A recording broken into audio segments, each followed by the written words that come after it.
with a Bellator MMA fight night as we go to the tail of the tape for this catchweight affair. Brought to you by Dave & Buster's, the only place to eat, drink, play, and watch sports. And Rick Gutierrez, 7 years older than his opponent, Gaston Bolaños.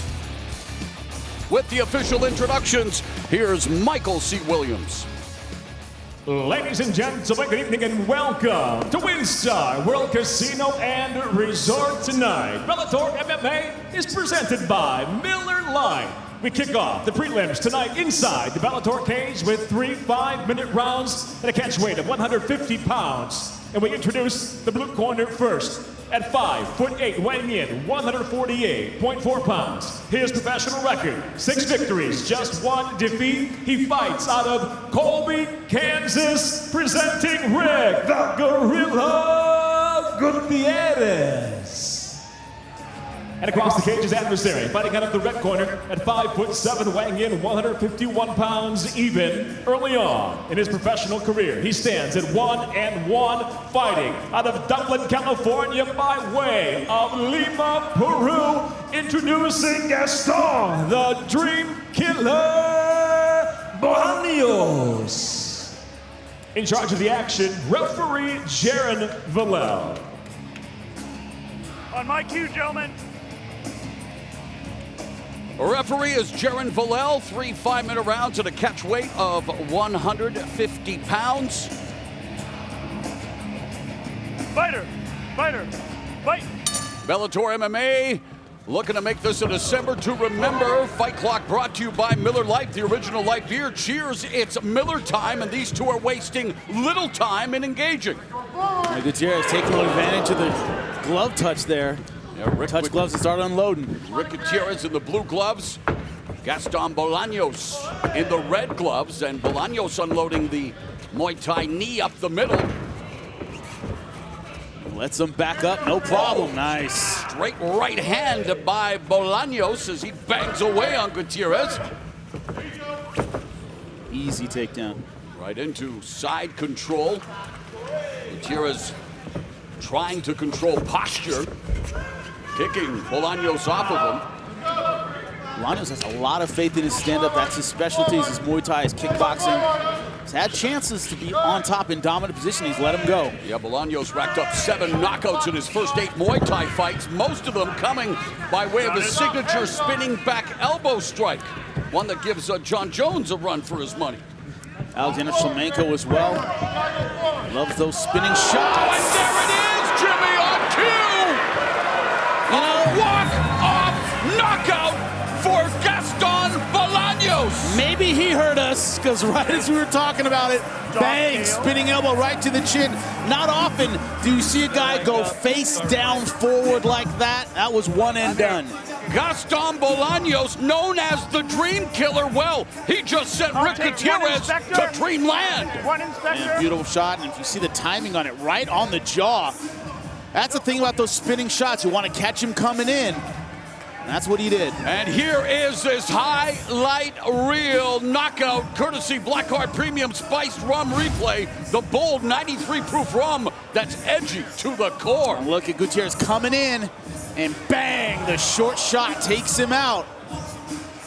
Somersault forward. That is all she wrote. But look at the timing. That's a short move. Your opponent has to clear exactly the right amount of distance to make that shot work. Great stuff by Bolaños. A sock clab in the science of the 8 limbs, Jimmy. What a vicious spinning elbow KO. You see a lot of people practice it. You see a lot of people drill it. Not many land it in real life like that.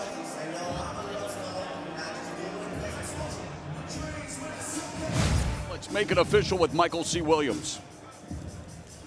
Ladies and gentlemen, inside the Bellator cage, it comes to an end officially. 1 minute, 13 seconds into round number 1. The winner by knockout, Gaston, the Dream Killer Bolaños. Gaston Bolaños with a spinning back elbow. That's H-E-L-L-B-O-W.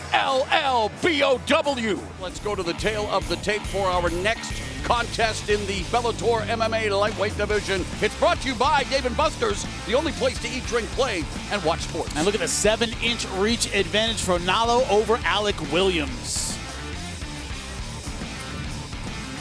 With the official introductions, here's Michael C. Williams. And now, ladies and gentlemen, from WinStar World Casino and Resort, inside the Bellator cage we go to 3 5-minute rounds in the lightweight division. Introducing the blue corner at 5'9", weighing in 155.4 pounds. His professional record, 6 victories, just 1 defeat. He fights out of San Antonio, Texas, Alec Williams. And across the cage, his adversary, fighting out of the red corner at 5'11", weighing in 155.4 pounds, undefeated as a professional. He comes in tonight, 5 wins, no defeats, fighting out of Toronto, Ontario, Canada, presenting Mendel Nalo. In charge of the action, your referee, Kerry Hatley.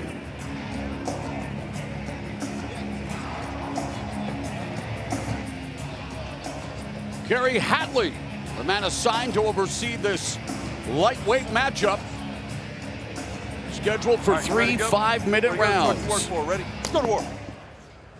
The fight clock is brought to you by Miller Lite, the original light beer. Cheers, it's Miller time.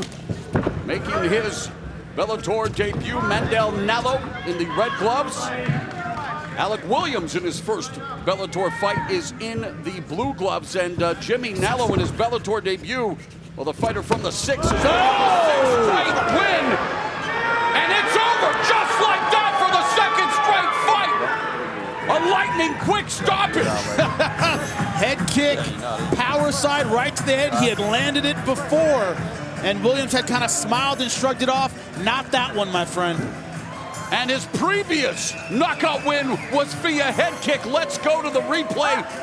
Presented by Blackheart Premium Spiced Rum, the bold 93 proof rum that's edgy to the core. Right kick, power side.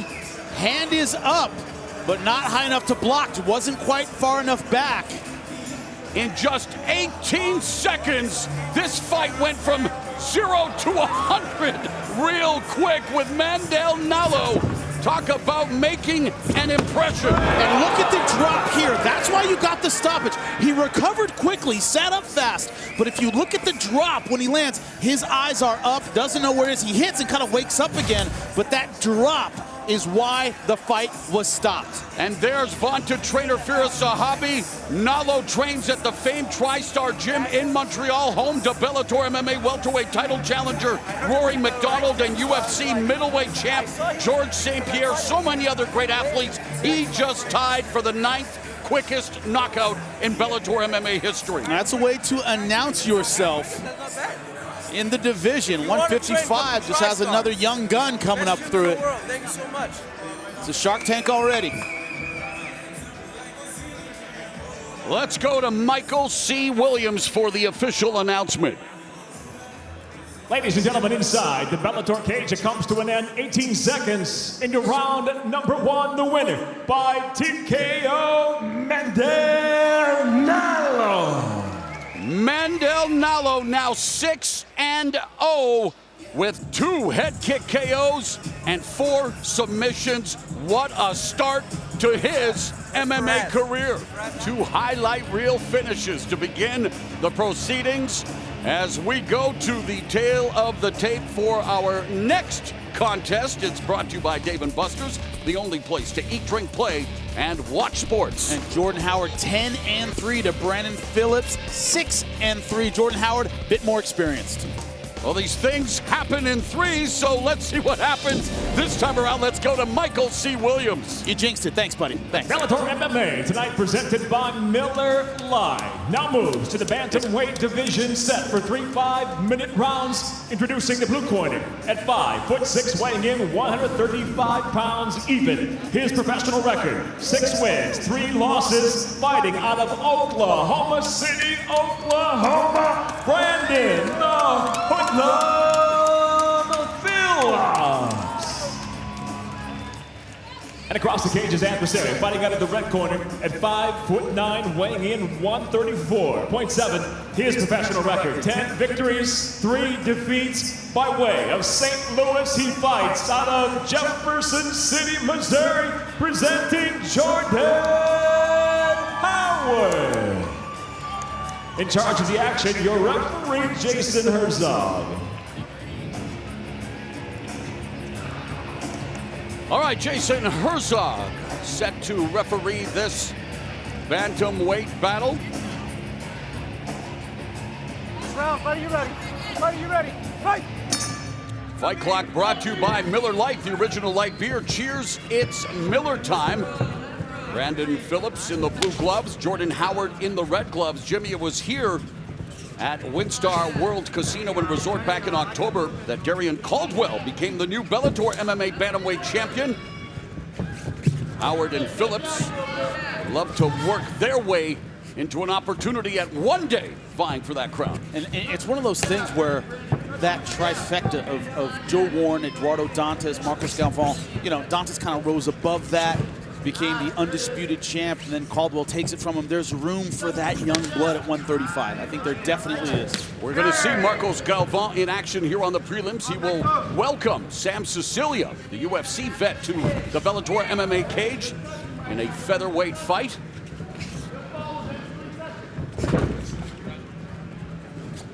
Phillips was trying to establish the jab. 1 minute has elapsed here in the opening round. So I guess you're right, Jimmy. I did jinx it because we've already passed a minute of action. I mean, which is just absurd tonight. Past a minute. What is this? How dare they? Get in there and do something about this. Mark, get in there and start yelling. Howard, he has won 9 straight scraps, including a first-round knockout in his Bellator MMA debut back in July at Bellator 181, which took place right here at WinStar World Casino and Resort.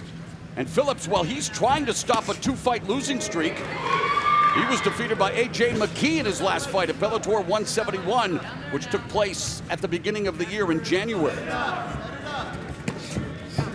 Remember, that fight was at 45. A.J. McKee, a big featherweight. One-two combination by Phillips that sends Howard to the canvas, but Howard able to survive it for now. Wow. He lets him up. A textbook 1-2, Jimmy. Beautiful shot. He's been throwing that right hand the entire time. Lands it again. Yeah, Phillips tagged him with another solid right hand. Thomas Phillips now falling in love with that right hand. He's throwing it a lot. 4 of Phillips' 6 victories have come via form of knockout, so we know he has power, and now Howard knows too. Midpoint of the first frame. If you're Howard right now, clear your head, angle, move. If I'm his coach, I say, hey, look, I don't care if you land another punch the rest of this round. Keep your hands up, keep moving. And Howard seems to have done a good job of recovering, fighting out of the southpaw stance, which, of course, you know the old saying about the southpaw, that right hand is on the #1 list of enemies. Yeah, it emphasizes the power shot, especially, you and I call kickboxing as well, that power kick. Everything on that power side, much easier to land. Under 2 minutes left in the opening round, and Howard landed a right kick. Howard right now, I think his head's clear at least. And switches back to an orthodox stance, but gets tagged with a left hook upstairs by Phillips. One thing about this weight class, 135, it's usually the second, third, fourth punch that gets you. They're quick. It's very hard to get them with that opening shot, that lead power shot. Have to be willing to throw those setup punches and kicks. Under 1.5 minutes remaining in the first round. And Howard, after getting knocked down with a 1-2 combination, has done a good job of at least staying in the fight.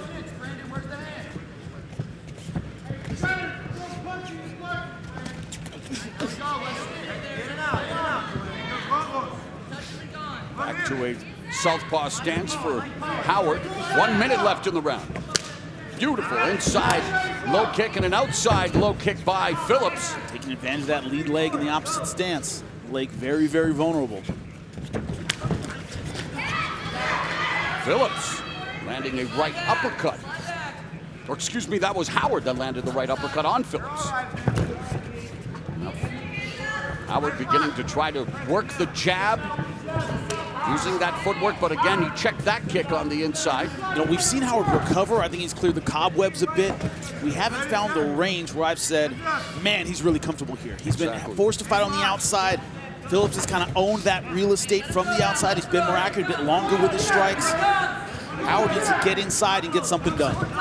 And so far, Phillips doesn't appear to be bedeviled by Howard's changes in stance. Yeah. Very composed. Good start to this one.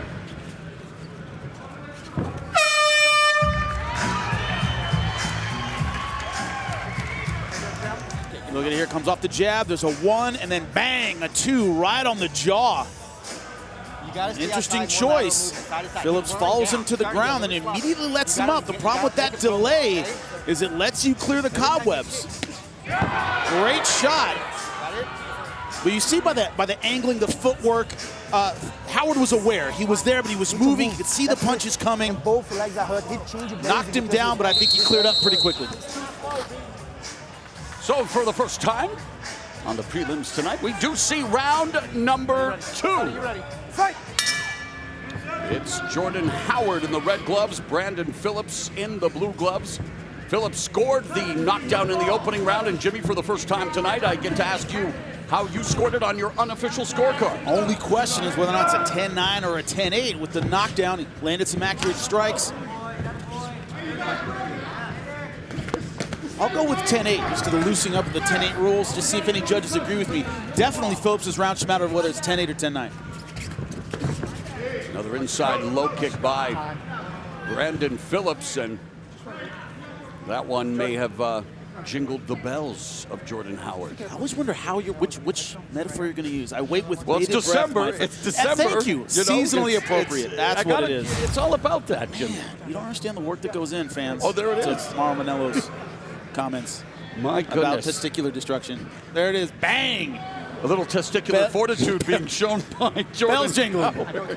Bells jingling, my friend. Man, we should not make light of this, by the way. You know what? We've all been there, Jimmy. We've all been, and it's awful. not fun. That's the reason we make light of it, because it's so terrible. You got to laugh at it. Show some 'cause it's awful. respect for these two gladiators. What I was going to say about Phillips in that first round is he didn't just knock him down. I thought he owned the striking outright, landed some other good shots. That was the biggest, but I thought he really controlled the striking in round 1, really controlled the real estate, and he was the aggressor. With the 10-8 round, are there 2 categories in which he clearly dominated? I thought he dominated in 2, so it's a 10-8. What kind of adjustments does Howard need to do then in round number 2 to even this affair? I think he's getting killed at this outside range. Right now, he's outside. He's in perfect range for the long punches and kicks of Phillips, and he's getting inside just like this. Make it a little meaner, a little nastier, a little dirtier with inside, dirty boxing, close-up kind of fight. Howard and Phillips with a good attempt at securing position, and then Phillips able to create the distance and set up shop again in the center of the cage. What you got to work on if you're Phillips is the reset. You know, Emily Ducote screaming at him in between rounds, stay smart, stay smart. When you knock a guy down, you're kind of chasing that feeling. You want that big shot again. Hey, reset, remember, you set it up with your speed and your combinations. Don't start leading with the right hand, don't start head hunting. Emily Ducote, who was involved in the first ever Bellator MMA flyweight title fight. Champ Alima McFarland.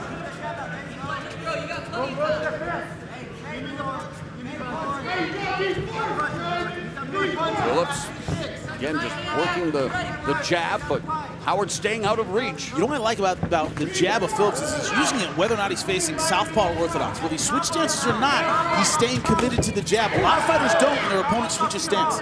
Sharp jab by Howard. Jab first, though. Jab first. It'll be there.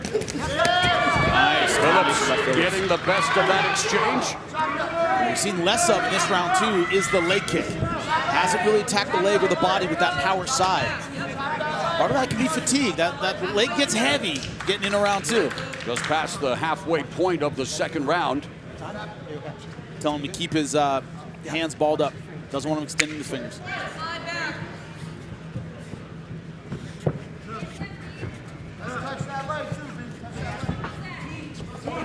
Just one of the things we would like to receive from Santa Claus this year, Jimmy, is a way to somehow avoid the pokes in the eye. And there's Howard trying to avoid that combination, but to little effect. Phillips really putting together the combos here in round number 2. Swings wildly with the right. My least favorite replay, eye gouges. Yeah. The least favorite replay, terrible. Body kick by Howard from the southpaw stance. But it's been Brandon Phillips who's been more effective, especially with the combinations. And like you said, Jimmy, he's owning the real estate.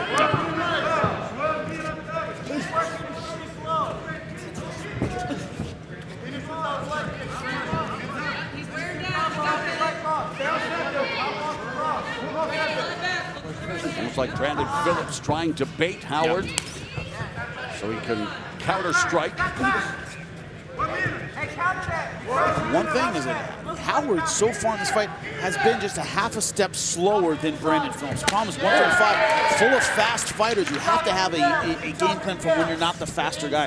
Marcos Galvão, for example, our former champion, not the fastest 35 in the world, but he threw everything behind every punch. Caught a lot of guys coming in. Joe Warren, not the fastest guy, negated speed with his wrestling. So far, it looks like Jordan Howard hasn't had the answer for a slightly faster opponent. Need that if you're going to fight at 35. Jordan Howard's nose now beginning to leak. Little claret flowing.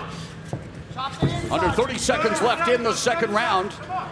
Brandon Phillips in the blue gloves, Jordan Howard in the red gloves. Phillips knocked down Howard in the opening round with a 1-2 combination as Howard landed that left head kick.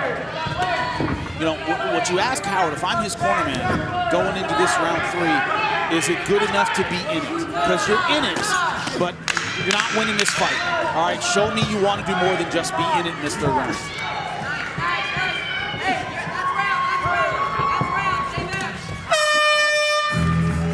Jimmy, what was the biggest takeaway from the corner? Oh, there is Emily Ducote, Bellator MMA flyweight. And I'll wait for the start of the round, Jimmy, before getting your thoughts on what you took away from the break in the corners.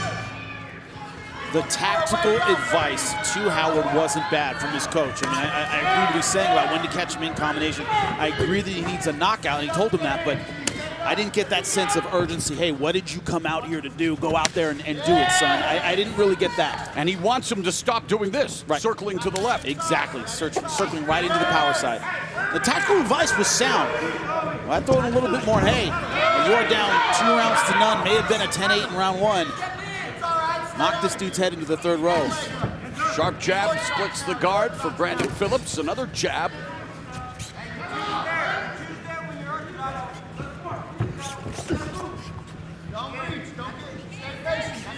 And with you, Jimmy, already having talked about Howard having to go for the knockout or finish, as his corner put it, I guess we know how you have it on your unofficial scorecard. 2 rounds done. Last one was 10-9, more competitive round. First one was 10-8.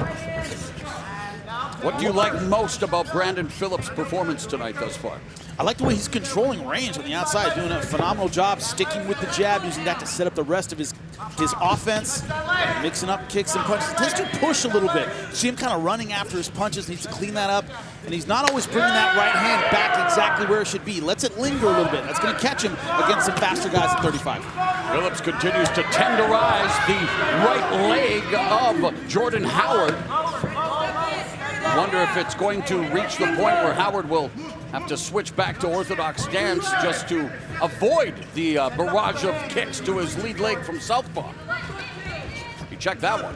Also, if you're Brandon Phillips, 6-3, I always say around 10 fights, 10 to 15 fights, you start wondering, all right, is this a career or is this something I did for a little while? Am I going to be up amongst the elite in those 10 fights? Is this really what I want to do? And a performance like this makes you think, yeah, this kid could get up there and be up amongst the contenders on 135. And in the lighter weight classes, you reach your prime quicker. You tend to, but your body tends to break down earlier than some of the bigger weight classes. At 27, still lots of time for Brandon Phillips to make it a career. 28, and the mouthpiece that time sent flying out of Howard's mouth. What I love about that shot, he kicks the leg out from him and then immediately follows up with the right hook. Didn't wait for him. Great job with the jab. Like the fundamentals of this kid. Touch that leg. Don't let him get comfortable. Touch the leg. Howard navigates the minefield to close the distance, but doesn't fire any salvos and eats another kick. And there's a jab. And that right hand was blocked by Howard. hope you guys are getting this at home. It sounds like a gunshot when he takes that leg kick. It is nasty. Howard partially checking it. But not enthusiastically. Right. It's one of those things. Checking is not something you learn on the job. You learn that in the gym.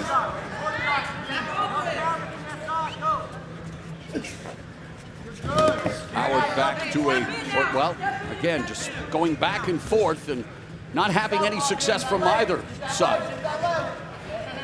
You gotta be careful reaching for that kick. He's kind of dropping that right arm, anticipating the leg kick. All he has to do is go high. And Phillips continues to keep it simple, but it is highly effective. Everything coming off the jab and just missing with the combinations here in round 3. Again, Jordan Howard showing that, so far just kind of content to be in it. And he's right now content to see the final bell because we haven't seen a lot of offense in this round 3, even though we know he's solidly behind. Phillips continues to tag him with the jab, inside low kick. Nice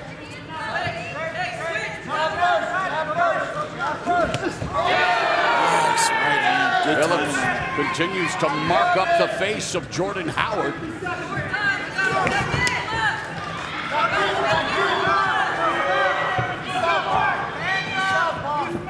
See swelling under both eyes too. It messes with your vision. Phillips came into this fight with a record of 6-3, 1-1 inside the Bellator MMA cage, looking to stop that 2-fight losing streak, and he appears to be 23 seconds away from doing just that. I want to throw a little asterisk on that fight. That was a close fight against A.J. McKee, who is a featherweight, not a bantamweight. So he's looking spectacular at 135.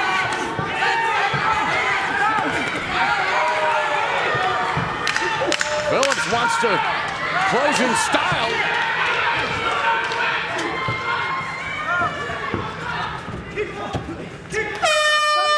And like you said, Jimmy, I jinxed it. They go the distance, but an impressive performance for Brandon Phillips. And, well, Jordan Howard has to take solace in the fact that he was in danger in round 1, knocked down, but survived to see the judges' scorecards. There's a knockdown in round 1. Beautiful shot. Howard able to recover. These leg kicks were a problem throughout this fight. Phillips kept throwing him with confidence. It was combination after combination, not just one punch at a time. He put them together amazingly well. Let's get it to Michael C. Williams for the official judge's decision. Ladies and gentlemen, having gone the distance, we'll go to your 3 judges at cage side. Your first judge, David Sutherland, scores the fight 30-26, while judges Michael Bell and Dan Mathieson both see the fight the same, 30-27. All have it for the winner by unanimous decision, Brandon the Hoodlum Phillips. Brandon Phillips improves to 7-3 overall, and he goes to 2-1 inside the Bellator MMA cage. A confidence-building victory here in Bellator's bantamweight division. Set for flyweight action. Tailor the tape brought to you by Dave & Buster's, the only place to eat, drink, play, and watch sports. And look at the combined records here, 6-1, 5-0. Great records coming in the cage tonight. Here's Michael C. Williams. Ladies and gentlemen, tonight from WinStar World Casino and Resort, inside the Bellator cage, flyweights now set for 3 5-minute rounds. Introducing the blue corner at 5'6", weighing in 126 pounds even. Her professional record undefeated at 5-0. She hails from Rio de Janeiro, Brazil, presenting Juliana Velasquez. And across the cage, her adversary, out of the red corner, at 5'6", weighing in 125 pounds even. Her professional record, 6 victories, just 1 defeat. Fighting out of Harvey, China, presenting Leon now. In charge of the action, referee Jacob Montalvo.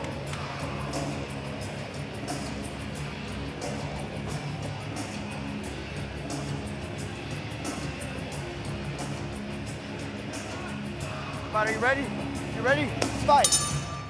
3 5-minute rounds in the flyweight division. The fight clock brought to you by Miller Lite, the original light beer. Cheers, it's Miller time. MMA, truly a global sport, Jimmy, with China's Liang Na undefeated, or excuse me, she's 6-1, just suffering her first loss in July, but all 6 of her wins have come within the first 2 rounds.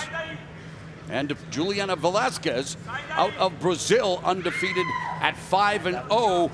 2 of her last 3 victories have been via form of KO.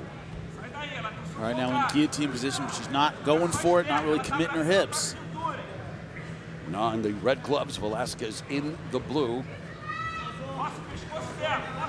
Back in 2013, Shudo Brazil promoter and respected MMA trainer Andre Pederneiras of Nova União fame promoted an air quotes fight involving Velasquez and a male fighter, Jimmy. It turned out to be a publicity stunt for a domestic violence hotline. At least it was for a worthy cause. Minute gone by here in the opening round. There was heart behind it. Let's put it that way. That's what matters. And close guard of Na. Na known for her submission game. 4 of her 6 wins have come via form of tap out. There's many ways to tap out, Jimmy, not just one. A ton. Trust me, I've been caught in all of them. And Velasquez back up to her feet. Sprawls on the telegraph takedown attempt by Na. Na just 21 years of age.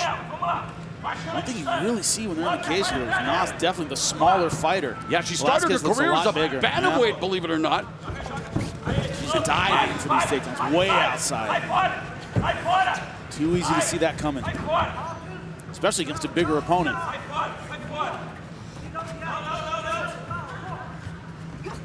A lot of throw opportunities here, and it's an outside trip. She can't keep it. Last month, Alima McFarland was crowned the inaugural Bellator MMA flyweight champion. And Na, desperate to try to get that single leg now into the, well, there's a scramble, and Velasquez just nonchalantly gets back to her feet. Shrugging them off.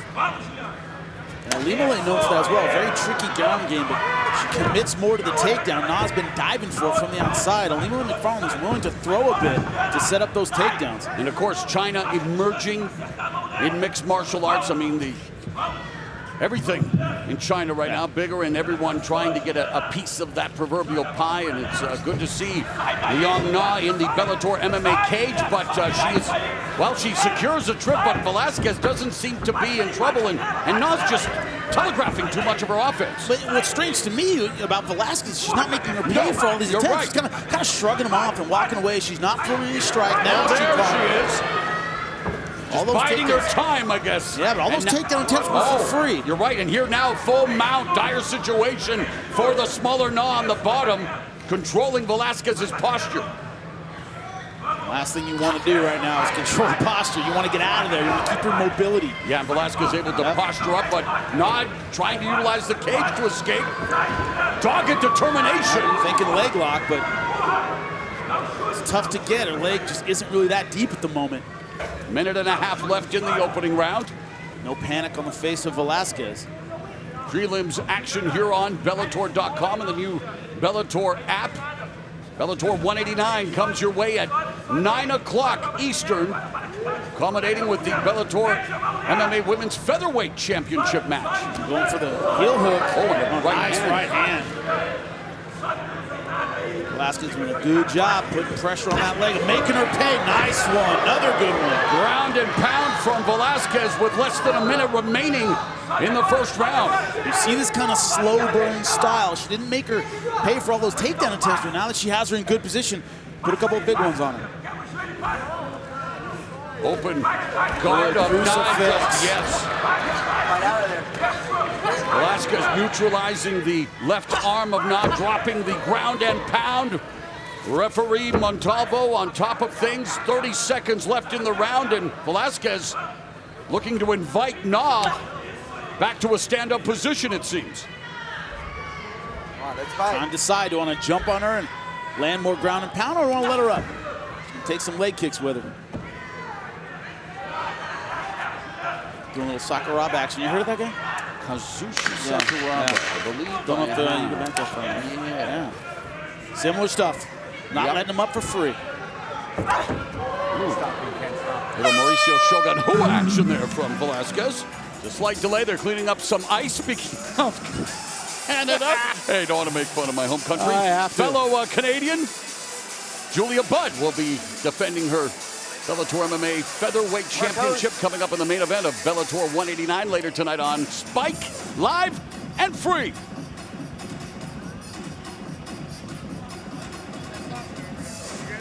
All right. It's beginning to look a lot like Christmas in that Bellator MMA cage. Ready? Ready? Let's go. Second round underway. Jimmy, how'd you have the first 5 minutes on your unofficial scorecard? Easy for Velasquez, 10-9. I didn't think it was 10-8 territory, but certainly 10-9 in round 1. Velasquez from the southpaw position, leading with the jab with a gang. Na, like the proverbial pit bull, just attacking the leg and hanging on, trying to cut down the bigger Velasquez, but it's Velasquez from the top position now, maybe transitioning to the armbar. She can step over the head, she can get it. There it is. And there it is! Juliana Velasquez with the first submission win of her career in her Bellator debut as she defeats Liang Na via second round armbar. That was an excellent job. She dominated from start to finish in that fight. It was like once she got over the diving takedowns, she thought that was all that Na had. She came out with much more aggression in round 2. Yep. So Velasquez improves to 6-0 with her first submission win. And here is the Blackheart Premium Spiced Rum Replay, the bold 93 proof rum that is edgy to the core. Yeah, start out with a step over on the takedown of Na. She countered by stepping over. Now look at here, she gets the arm, then she repositions her left leg over the face. That's when she can really crank. Beautiful setup, and this was nowhere to go but tap. Good patience on this armbar. Secure it, then here's the step over, and it's all over. Impressive Bellator debut for 31-year-old Juliana Velasquez, representing the MMA hotbed of Brazil. All right, with the official announcement here once again is Michael C. Williams. Ladies and gentlemen, inside the Bellator cage, the tap comes by way of an armbar. Official time, 32 seconds into round number 2. The winner by submission, still undefeated, Juliana Velasquez. So Juliana Velasquez, 1-0 in Bellator with the first submission victory of her career as she remains unbeaten with 6 straight wins to begin her career as a mixed martial artist. It's time for another matchup on the prelims. The tail of the tape brought to you by Dave & Buster's, the only place to eat, drink, play, and watch sports. And this one, well, would fit a main card as well, wouldn't it, Jimmy? It certainly would. And Marco Scavone, the former champ, at 135, coming up to 145 for the second time. Here's Michael C. Williams with the official introductions. Tonight from WinStar World Casino and Resort, Bellator MMA, presented by Miller Lite Now, features 3 5-minute rounds in the featherweight division. Introducing the blue corner at 5'7", weighing in 146 pounds even. His professional record, 15 wins, 8 losses. He fights out of Spokane, Washington, presenting Sam Cecilia. And across the cage, his adversary, fighting out of the red corner at 5'8", weighing in 145.8 pounds. The former bantamweight world champion tonight enters with 18 professional victories, 8 losses, and 1 draw. Originally from Manaus, Brazil, he fights out of New York, presenting Marcos Loro Galvão. And the referee in charge of the action, Jaron Villel.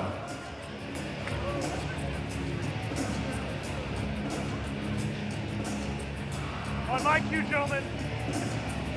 Canada's all over this card, Jimmy. Referee Jaron Villel, also from the Great White North. As we get things started here, Fight Clock brought to you by Miller Lite. the original light beer. Cheers, it's Miller time, and the former Bellator MMA bantamweight champion Marcos Galvão in the red gloves, moving up to 145 to welcome UFC veteran Sam Sicilia to Bellator. Sicilia trying to snap a 3-fight losing streak. And Sicilia, you can see the strength advantage so far against Galvão. Galvão looking to run the pipe with that single leg. Get this fight to the ground. He has phenomenal jiu-jitsu. He does get the takedown on Sicilia.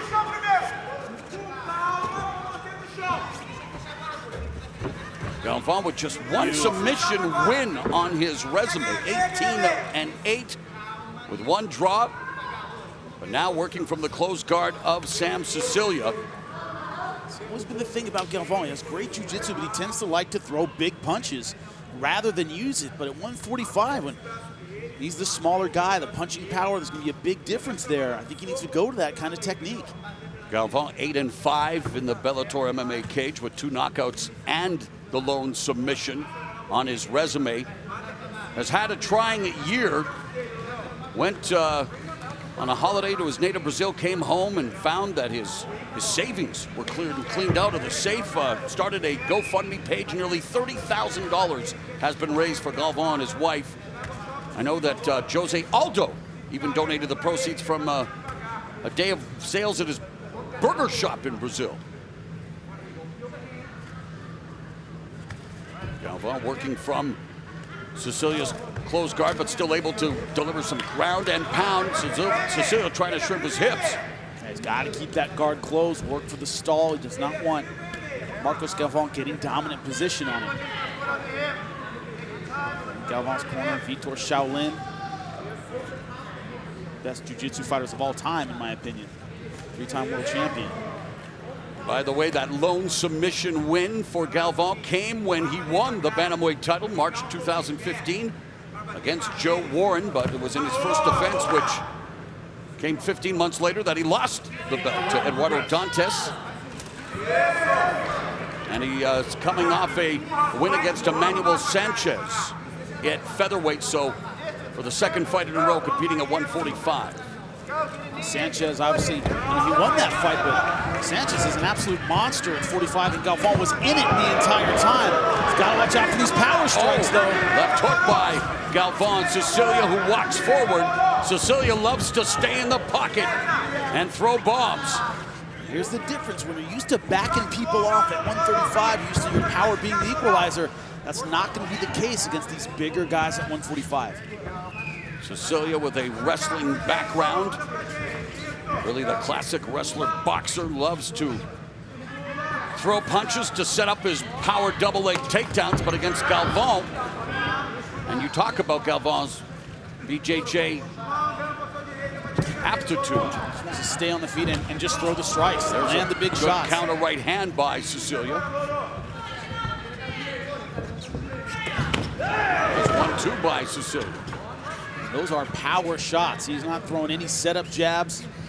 He's not pawing with the left hand. He just wants to throw a big shot. Left kick blocked by Galvão. And you know what? Mentioned the modus operandi of Sicilia, but he did tell us that, you know, the fact he's in a new organization, knows that he's lost 3 in a row. He may be a little more patient, a little more methodical, and you know, it's as was it the Raiders Davis said, just win, baby. Just win, baby. That's what matters. Read an interview, he talked about this being a new lease on his career. My last, you know, it's like my last fight, he says, I'd lost a gunfight, but I had bullets in my gun still. I didn't feel like I threw everything I had. Well, he's throwing everything he has now. Yeah, against Gavin Tucker in his last fight. He did not throw a lot, and a 12-fight veteran of the Ultimate Fighting Championship, and now looking to resurrect his career here in Bellator MMA, and he is facing a tough test in his first fight against the former champ, Marcos Galvão, who launches a knee. Yeah, but the problem is that I think for Galvão's style matchup, he's facing a guy who likes throwing big, powerful punches.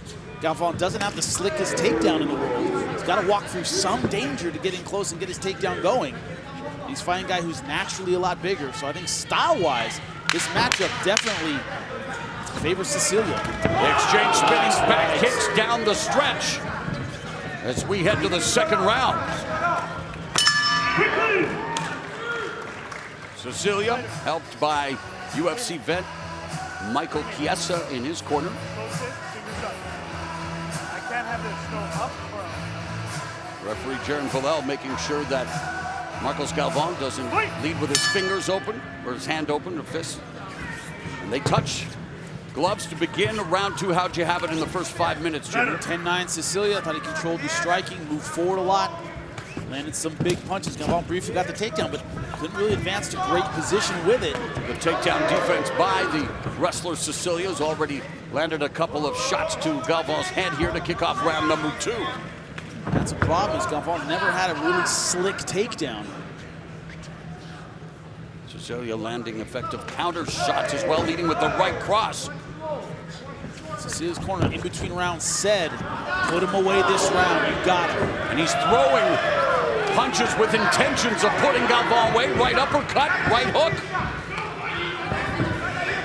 Well, Galvan with that swimming elbow. Remember Anderson Silva and was it Tony Frickland? Tony the Freak. Yeah. Yep. Beautiful in England. stuff. Yep. Where we're going to be in a couple of weeks, my friend.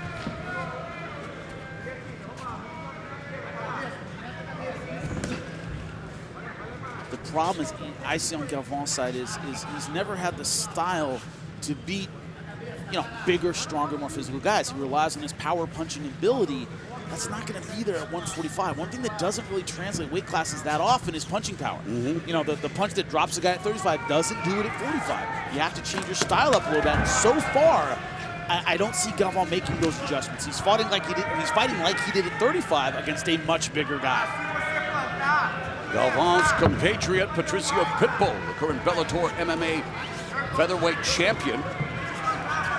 Here in round 2, now Galvan starting to come forward, but Cecilia maintaining his position, backing Galvan up.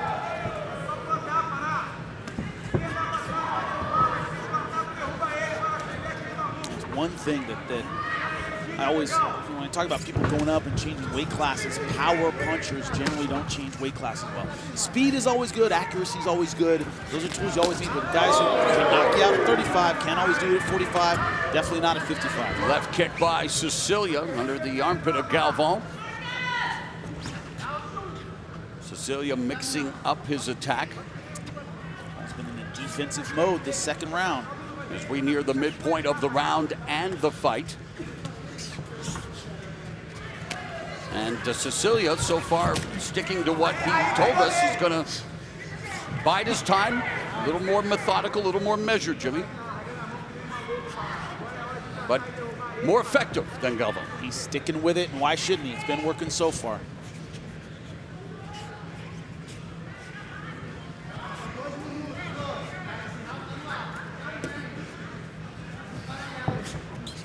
Galvan's hardly thrown any strikes in this second round. He's famous for that big overhand right and left hook. He loves throwing that combination together. We have not seen it. Galvan made his pro debut in 2003 as his takedown attempt is once again stuffed by Cecilia. Reaching takedowns, not going to work. Competed in the Japanese Shudo promotion, also in the WEC before planting his flag here in Bellator MMA. Cecilia with the left hook that was caught by Galvan. Under 90 seconds left in the second round. close fist, gentlemen.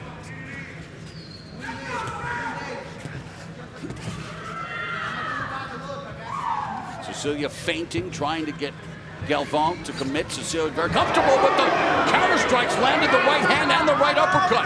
Caught his arm more than his chin, thankfully, for Galvan. And Galvan did attempt to roll with Yeah, he did.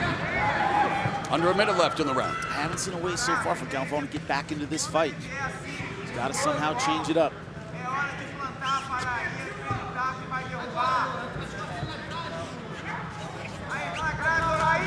Galvan lands the right hand, looking for that elbow.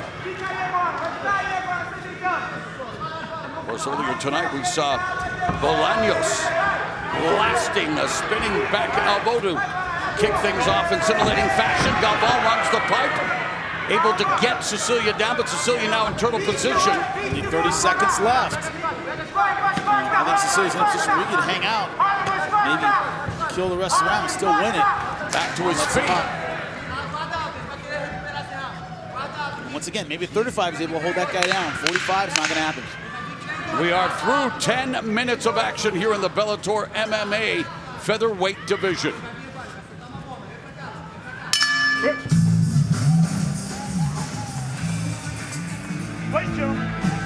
Bell and round 3, and it appears that Cecilia's camp content with him to just put on the hard hat, bring the lunch bucket to his Bellator MMA debut, Jimmy. Yeah, I agree. I think he went hard for the finish early in round 2. Saw it wasn't going to happen easily. Takedown lands for Galvão. And that was one of Cecilia's strengths during his UFC tenure. And so far tonight it's been strong, but here in round 3 gets taken down immediately. I think a quick start kind of caught him by surprise, but this is as good as it's going to get. Early in the round, you got him down early, plenty of time left to work, but Galvão has to get the pass to get something done here. Staying here and even winning the round in this position on my scorecard isn't enough.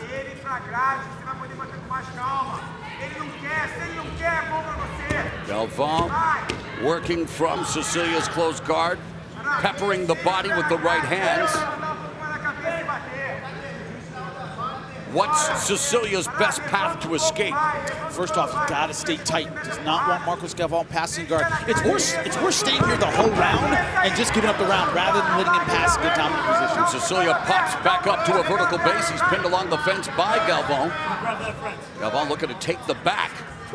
Got a body lock. Good job. Yeah, taking Cecilia down again. Now has the back.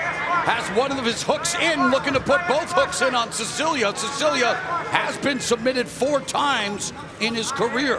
Good job turning, using the fence. Galvão couldn't really follow him with his hips.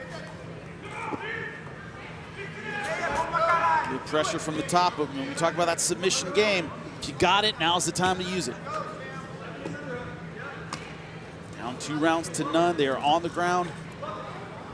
Winning the round isn't enough. Their body tattoos almost appear to be mirror images. Yeah, but one's got bigger an font. entire chapter right there. 3 minutes left in Sam Cecilia's Bellator MMA debut. Former Bellator MMA bantamweight champion Marcos Galvão looking to get back on the winning track after a loss in a featherweight fight earlier this year. Good pressure. Yeah, Galvão wants to move to gotta pass. side control, but still in the half guard.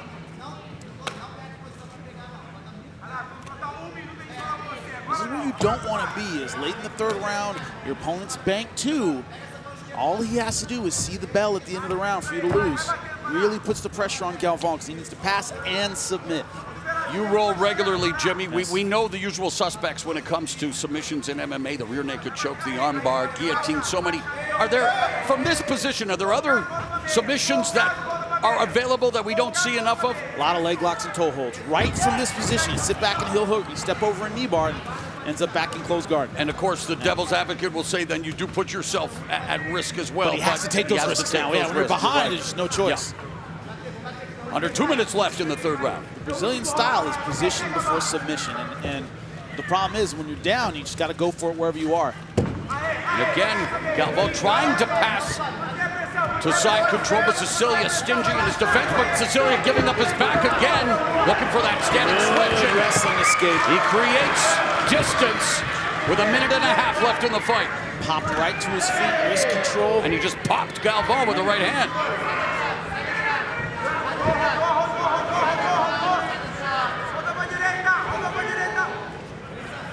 And I get the feeling that Marcos Galvão really wants to land that elbow. Yep. It's not even really a spinning one. It's kind of that swimming Muay Boran. The problem is that he's given up that strike more than once. Cecilia's ready for it. He knows it's coming. That's a surprise shot. Under a minute left in the bout. Lead right hand connects for Sam Cecilia. Catapult right connected for Galvão. Cecilia right now is in a position he can just dance, give up a 10-9 round, no big deal. He's got this fight. No sense of urgency on the part of Marcos Galvão. And again, we talked about, well, looking for the takedown. He secures it momentarily, but Beautiful sprawl by Sicilia, who now has Galvão on his back. He's being aggressive. He's not concerned about the submission attack. He's staying right on him. And he lets him up. No, doesn't let him up. I thought he was going to step off there for a second. So Sam Sicilia joining Bellator MMA, looking for a new lease on his career, trying to snap a 3-fight losing streak. Looks like he's done it here tonight against Marcos Galvão. All right, let's make it official. Here's Michael C. Williams. Ladies and gentlemen, having gone the distance, we'll go to your 3 judges at cage side. Dan Matthiessen, Todd Anderson, Michael Bell. All see the fight exactly the same, 29-28 for the winner by unanimous decision, Sam Sicilia. Biggie, biggie, biggie, can't you see? Sam Sicilia with the victory in his Bellator MMA debut, snapping a 3-fight losing streak. And Marcos Galvão, well, he was shocked by the decision, Jimmy. Well, you know, looks like it, but I thought he clearly lost the first 2 rounds. The only question was the third, which all 3 judges gave to Galvão, but Sicilia just too much in rounds 1 and 2. Sam Sicilia has to feel like a proverbial $1 million as they celebrate in the cage. He makes it 1 win in a row. Yes, he's won his Bellator MMA debut. Tale of the tape brought to you by Dave & Buster's, the only place to eat, drink, play, and watch sports. And Thomas Lopez, 7 years older than the 23-year-old Chris Williams. Here's Michael C. Williams. Tonight from WinStar World Casino and Resort, Bellator MMA now presents 3 5-minute rounds in the featherweight division. Introducing the blue corner first. At 5'9", weighing in 145.7 pounds. His professional record stands at 1 and 2. He fights out of Sherman, Texas, presenting Thomas Lopez. And across the cage, his adversary, fighting out of the red corner at 5'10", weighing in 145.6 pounds. His professional record early on stands undefeated at 2-0. He fights out of Portland, Oregon, presenting Chris Sunshine Williams. In charge of the action, your referee, Jason Herzog.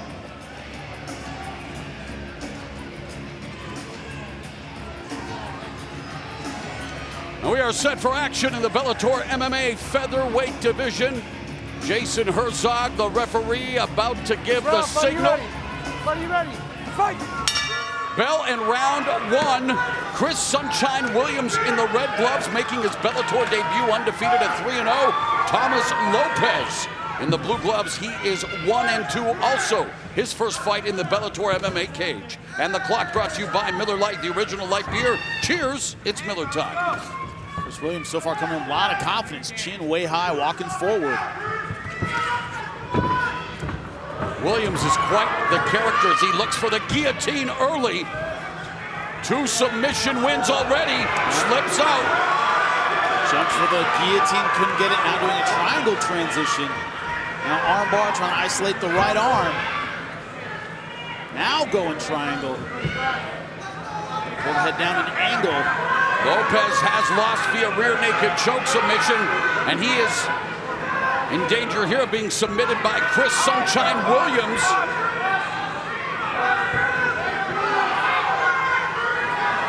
Williams has to pull down the head and angle his hips a bit. A little too square right now. See how the foot's just barely caught behind the calf.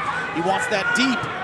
Williams told Chael Sonnen on Sonnen's podcast that, quote, Bellator fans can expect a lot of laughs, oohs and ahs, along with a lot of, damn, he's good, close quote. Burgeoning personality, Chris Sunshine Williams. Chael Sonnen tends to bring that out in people. Of course, the American gangster, a part of the Bellator Heavyweight Grand Prix to kick off the new year.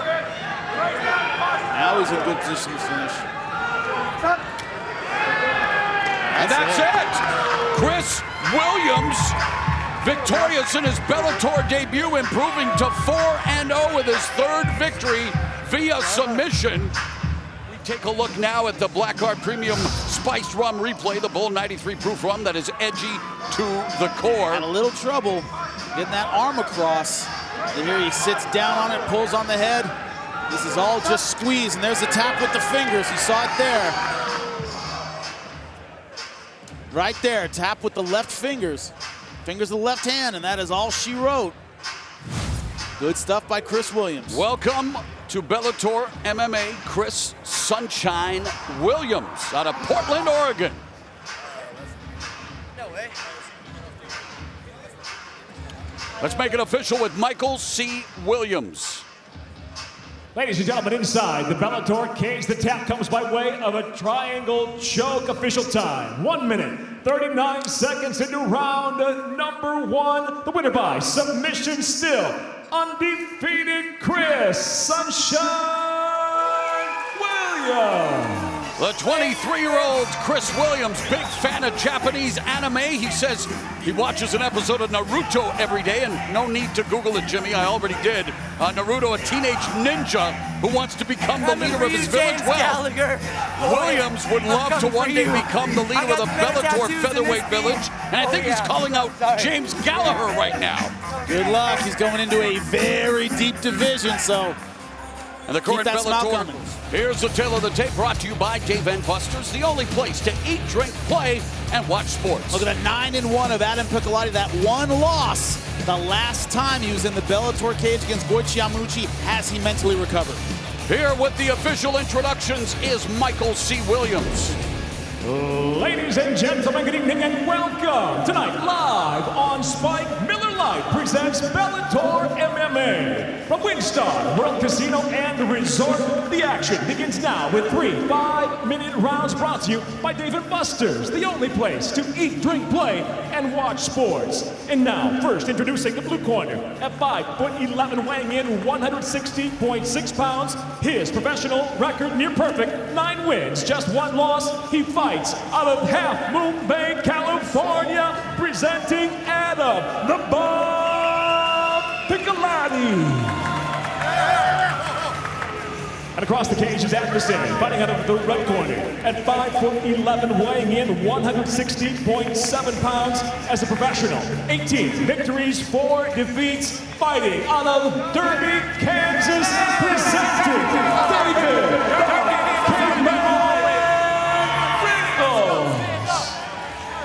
And when the bell rings, the referee in charge of the action, Jacob Montalvo.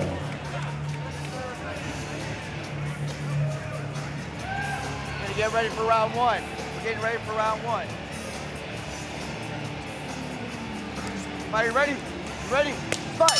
Fight clock brought to you by Miller Lite, the original light beer. Cheers, it's Miller time. And it's time for this catchweight contest. Adam Rickles in his Bellator record-breaking 19th fight. David Rickles, the caveman, in the red gloves.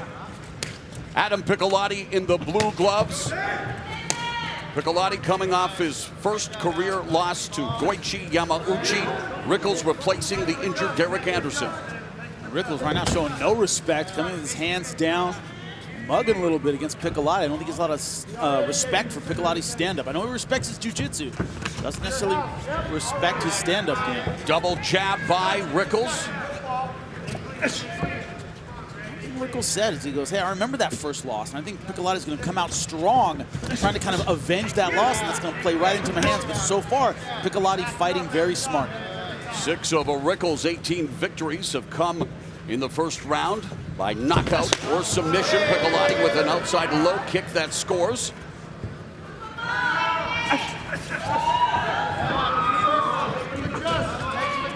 This is the first time that Piccolotti has gotten on a plane to fight professionally for mixed martial arts. All of his other bouts coming in his native California.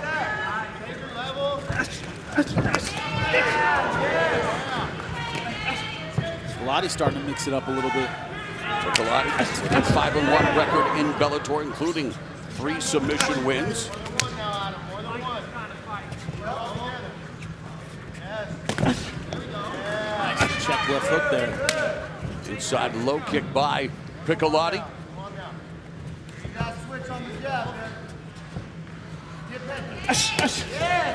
Kick blocked.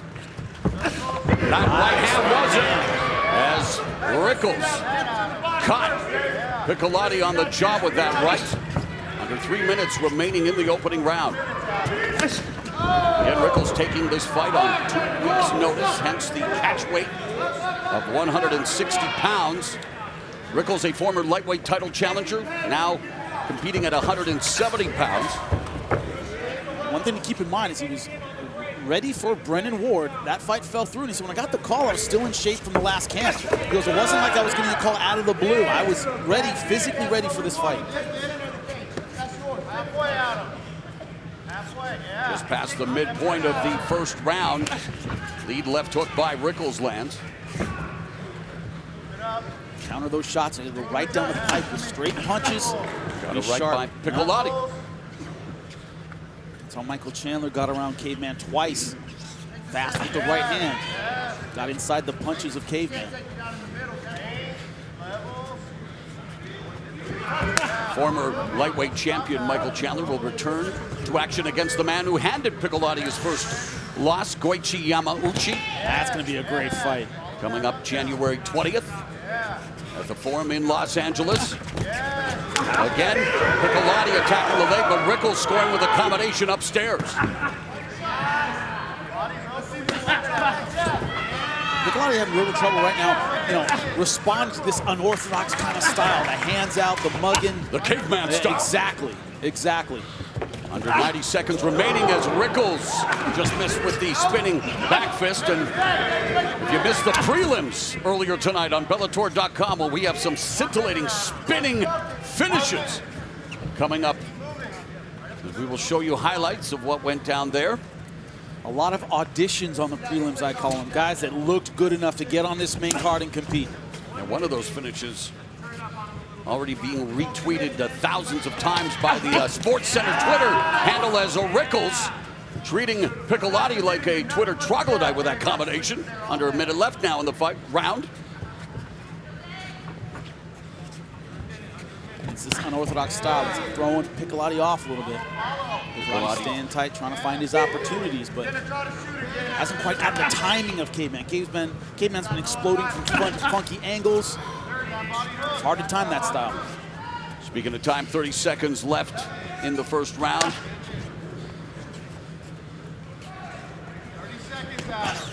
Double jab from Piccolotti. Rickles utilizing lateral movement and lands the counter right hand. That left kick was blocked by Piccolotti. First round's in the books here at the WinStar World Casino and Resort.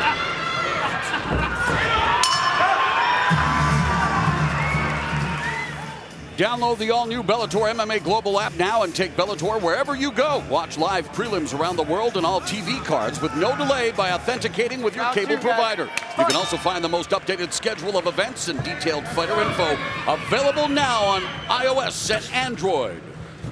Round two, Jimmy, how'd you score it on your unofficial card, the opening round? 10-9 Rickles. Thought he landed the more meaningful strikes.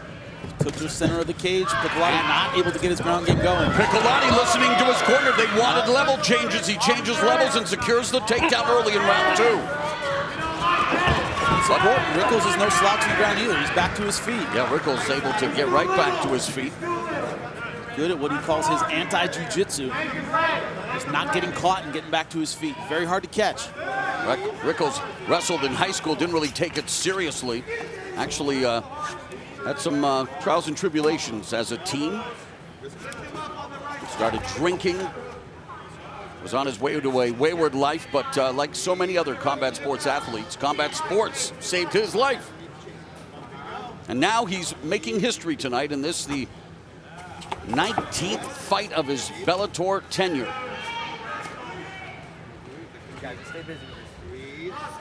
That's what he means by his anti-jiu-jitsu. Not necessarily going for a takedown of his own, just defending the takedown, getting back to center, landing strikes, which is his game. And the knowledgeable Bellator MMA Nation chiming in on social media. And we talked about it. That's what his corner wants. Piccolotti to get this fight to the ground. Piccolotti attacks the body with the right hand. That's something we'd all like to see more of in MMA, is the body work. Oh, nice right. He's been catching Piccolotti with that shot over the top. Unorthodox Rickles changing stances mid-trajectory. Feinting, flashing the jab. Not getting Piccolotti to commit. However, Piccolotti over the top with that right hand that just missed. Piccolotti has to take advantage of the fact that Caveman tends to relax in between combinations. Like this, he tends to stop with his hands down. You have to take advantage of that window. Rickles doing a good job of lighting up Piccolotti with the jab and the right hand.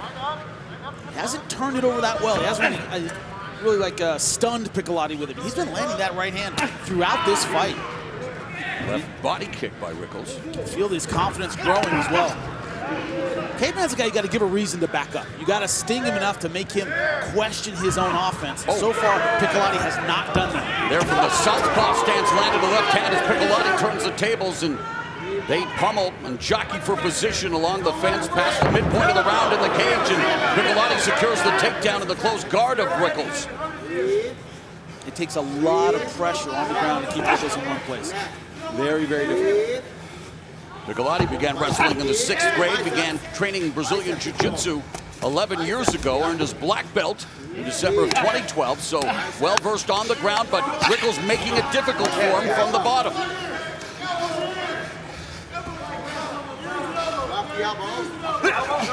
For the sweep, Piccolotti, good job stepping backward. Back to his feet.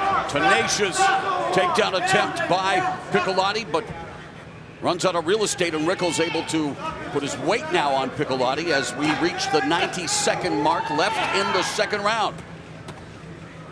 It's an extra element of Jiu-Jitsu in MMA. It's not just good enough to stop the sweep. Have to keep your opponent on the ground. Rickles went for the sweep, didn't get it, but used that space and that pause to pop back to his feet.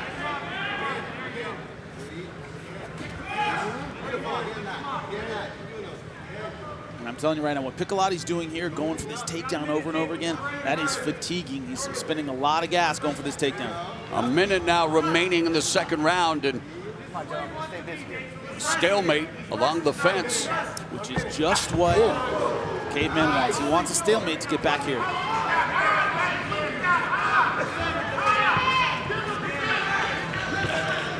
Wow, there's quite the mouse, a hematoma actually under the left eye of Adam Piccolotti. Right hand, it's been accurate, that's where it's been landing. And that mouse turning into a sewer rat, as I like to say, Jimmy. That thing is huge with 25 seconds left in the 2nd round. Piccolotti secures the takedown, now tries to punish Rickles with ground and pound.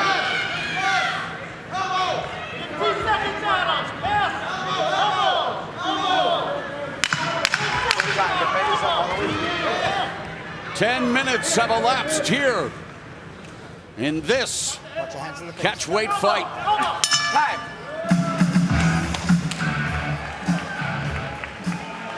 And look at the eye of Piccolotti because of these right hands over and over again. Stay right here, stay right here. They have been the money punch for Caveman Rickles. Doctor's coming in to check it out. See how that eye? Close this one. Your fingers not up right here. Come on now. All right, he's good to go. He's good to go? Okay. All right. So Piccolotti passed that eye exam as we get set for the 3rd and final round here to kick things off. Ready? In this catch-weight fight. And Jimmy, how do you have it on your unofficial scorecard? 2 rounds to none for Rickles.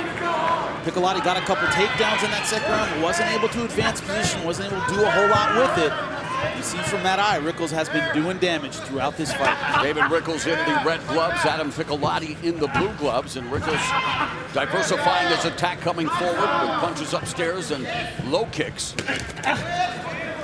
And you heard Rickles, well, we can tell you Rickles' corner, not surprisingly, telling the Caveman to focus his attack on that injured right eye. Not just the eye itself, but any attack to that side, kicks, anything.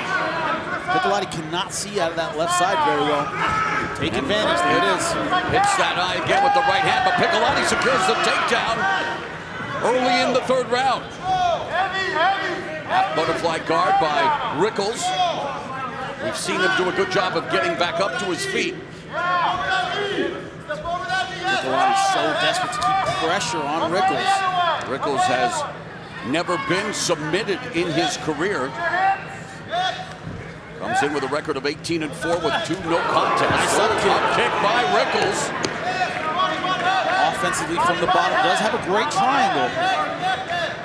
Piccolotti has recorded 4 submission wins.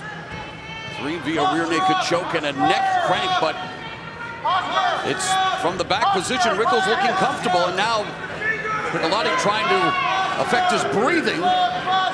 Tito Ortiz special. He's known for that. Slashing elbow strike by Piccolotti as well.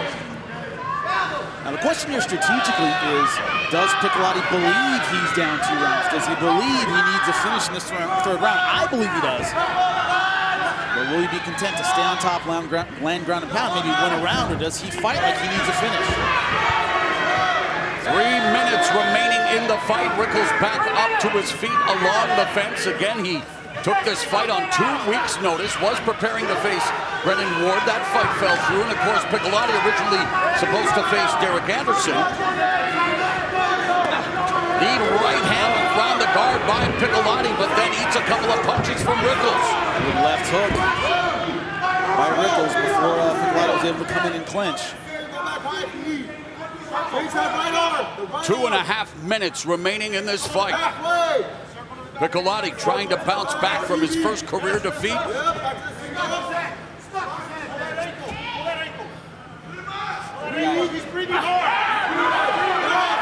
Head is underneath the leg, a low single leg position, maybe an Iranian.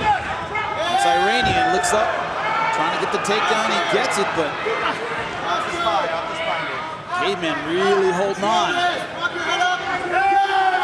Good job by Piccolotti. Rickles has 6 submission wins, 5 triangle chokes, so he's very comfortable from this position. Looks like Piccolotti's cut on the right side of his face now. Hey, our fans in Italia, Bellator returns to Italy with middleweight gold on the line when champion Rafael Carvalho faces Italian striker Alessio Sakara. It's Bellator MMA followed by Bellator Kickboxing. All starts a week tomorrow, 8 p.m. on Spike. Piccolotti smothering Rickles along the fence, under 90 seconds left in the fight. Good omoplata attempt by Caveman Rickles. Where you have the advantage in this fight, Piccolotti obviously has it on the ground, but you got to be dominant there. He's had a bit of an edge, obviously taking him down, looked to pass the guard, but hasn't been close with any submission attempts. I don't think it's been close enough to swing any of the rounds.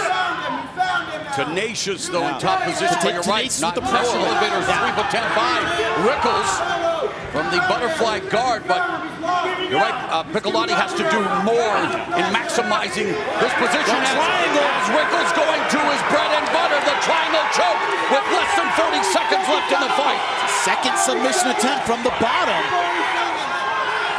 This is his bread and butter. This triangle needs to angle to his left to get it finished. The arm is not across yet. And what a way to put an exclamation point it would be for Rickles in this historic fight, setting the new record for most Bellator appearances with 19. He's looking for his 6th triangle choke victory. And he needs the arm across. It's not there. When I was angling, this becomes more of a crank, but I don't see him getting out on Piccolotti. Not bad for taking a fight on 2 weeks' notice for the caveman Dave Rickles. All right, here's our Blackheart Premium Spiced Rum, a replay, the bold 93 proof rum that's edgy to the core. And the story of this fight has been the right hand of David Rickles. It's been landing throughout, badly swelling up the left eye of Adam Piccolotti. Piccolotti gained, but every time Caveman threw that right hand, it landed and did a ton of damage. In the 3rd round, I don't think he could see anything coming at him on the left side. We'll get the official decision when we return. David Rickles, Adam Piccolotti going the distance at a catch weight of 160 pounds. The judges have made their decision. Let's go to Michael C. Williams. Ladies and gentlemen, having gone the distance, we'll go into your 3 judges at cage side. Todd Anderson, Michael Bell, David Sutherland. All score the fight the same, 30-27. All have it for the winner by unanimous decision, David the Caveman Rickles. David the Caveman Rickles makes Bellator history and picks up the victory. Let's go to Jimmy Smith.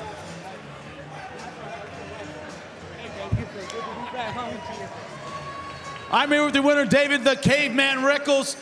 David, you always talk to me about your anti-jiu-jitsu. That seemed like regular jiu-jitsu at the end, almost locking in the triangle. Feels pretty good. Dude, how sweet would that have been to come back with my triangle? Early in my days, man, I had a nice triangle. I brought it back. Man, I put a whipping on that boy, but he is tough. Dude, mad respect to Adam Piccolotti.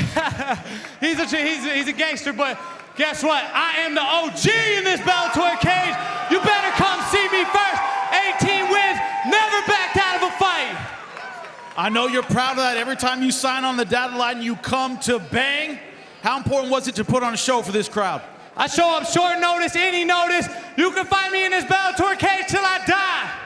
You heard it, David the Caveman Rickles, ladies and gentlemen. Set for action in the Bellator MMA middleweight division. Tail of the tape brought to you by Dave and Buster's, the only place to eat, drink, play, and watch sports. And even at middleweight, Chidi Njokuani is the taller fighter, and he has the reach advantage once again. Here's Michael C. Williams. From Spike Sports, Bellator MMA, presented by Miller Lite, now moves to the middleweight division. Set for 3 5-minute rounds. We introduce the blue corner first. At 6'3", weighing in 185.3 pounds. His professional record, 17 wins, 5 defeats, fighting out of Las Vegas. He hails from Dallas, Texas, presenting Chidi Bang Bang and Njokuani. And across the cage, his adversary fighting out of the red corner at 6'1", weighing in 185.2 pounds as a professional. 8 victories, 2 defeats from Nagoya, Japan, presenting Hisaki Kato. In charge of the action, your referee, Jaron Villel. On my cue, gentlemen.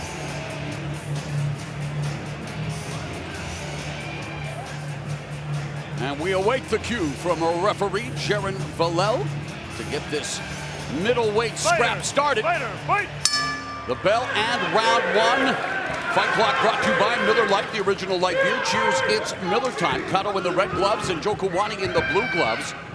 Njokuani saying that he feels that he's going to be able to open up a lot more and not have to worry about conditioning now that he's moved up to 185 pounds, Jimmy. The danger, though, is you're opening up against guys who are naturally bigger and naturally hit a lot harder. Hisaki Kato has knockout power at 185.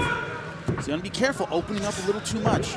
And we'll wait to see how, if at all, the shoulder injury that Hisaki Kato suffered in training after his last fight impacts him. He had to have 8 screws put into his shoulder in July. But he told us that he is ready to go, ready to continue riding his wave of momentum. Again, has won 3 straight. Last fight defeated Halid Gracie at Bellator 170 in January and immediately on top of Njokuani. One thing Hisaki Kato told us is in Japan, it was impossible to find guys in style. He spent his camp in Japan. He said, I couldn't find guys with that range and that height. Well, he told us that Njokuani was going to have the reach on him and that even conceded that he might be faster, but Kato says, I have the power advantage. I definitely agree with that. Njokuani has to be more accurate at 185. That clubbing shot, the one that you kind of graze and still knocks guy down at 170, it's not going to knock down an 85. 7 of Kato's 8 wins have come via form of knockout. Njokuani leaping ahead with that right hand.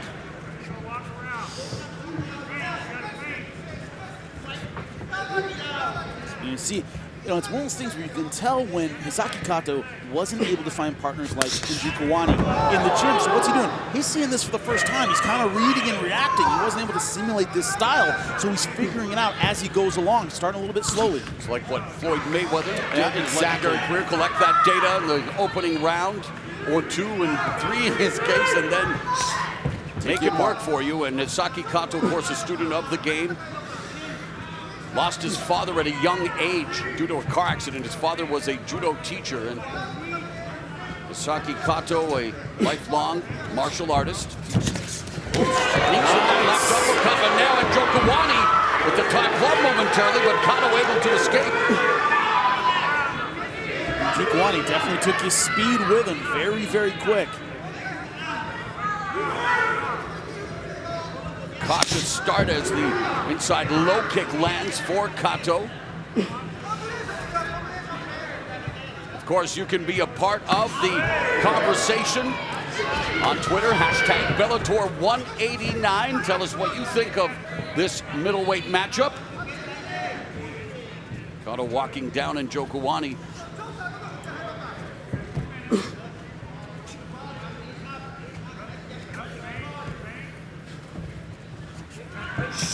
Again, the inside low kick lands for Kato.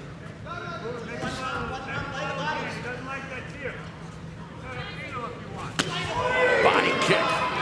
Snapping body kick by Njokuani.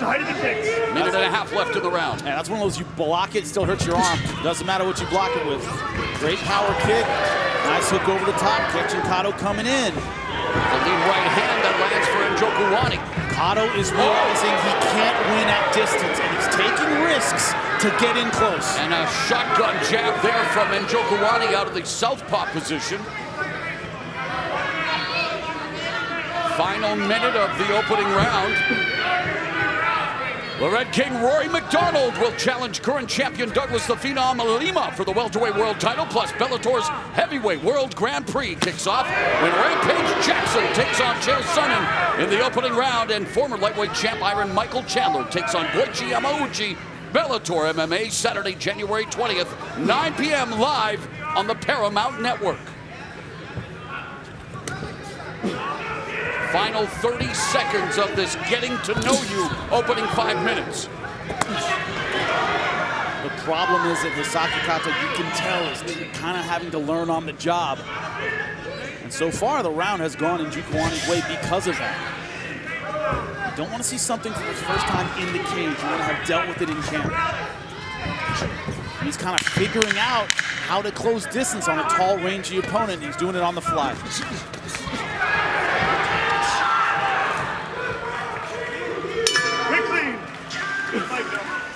Can't wait to receive my gift from Jimmy Smith as the bell goes, round number 2. And Jimmy, give the fans your gift now, the unofficial scoring for that opening round. I mean, to all of you guys, this is important, I know, it's all wrapped up. 10-9, Chidi Njokuani landed the more significant strikes. Hisaki Kato never really found a way to get his own offense going in round 1. Don't return it, don't re-gift. Hisaki Kato in the red gloves, Chidi Njokuani in the blue. Some moments of superlative technique in that opening round, and here in the second round we expect an uptick in the offense. I like the quickness of Njokuani. Man, I think that's kind of taking Hisaki Kato by surprise a little bit. I think he knew he'd be faster, but man, he's looking very, very quick at 185.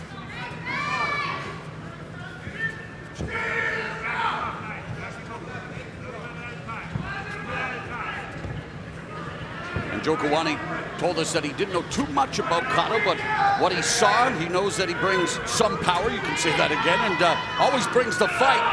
And he said that because he's a striker, he expects him to try to take Njokuani down because that's what's happened in the past. Yeah, hasn't happened at all tonight. Oh, nice kick there by Njokuani. Njokuani began training Muay Thai when he was 10. But he has had the tendency of not pushing the pace enough, Jimmy. Yeah, he has, especially when he feels he's ahead, when he feels he's kind of got it in the bag. But then it is also hard when you're naturally the counterpuncher and the opponent doesn't come forward. Exactly. And let's face it, Njokuani's fighting smart. He's not trying to slug it out with the natural. Very smart fight. Yeah, with the natural middleweight in Hisaki Kato.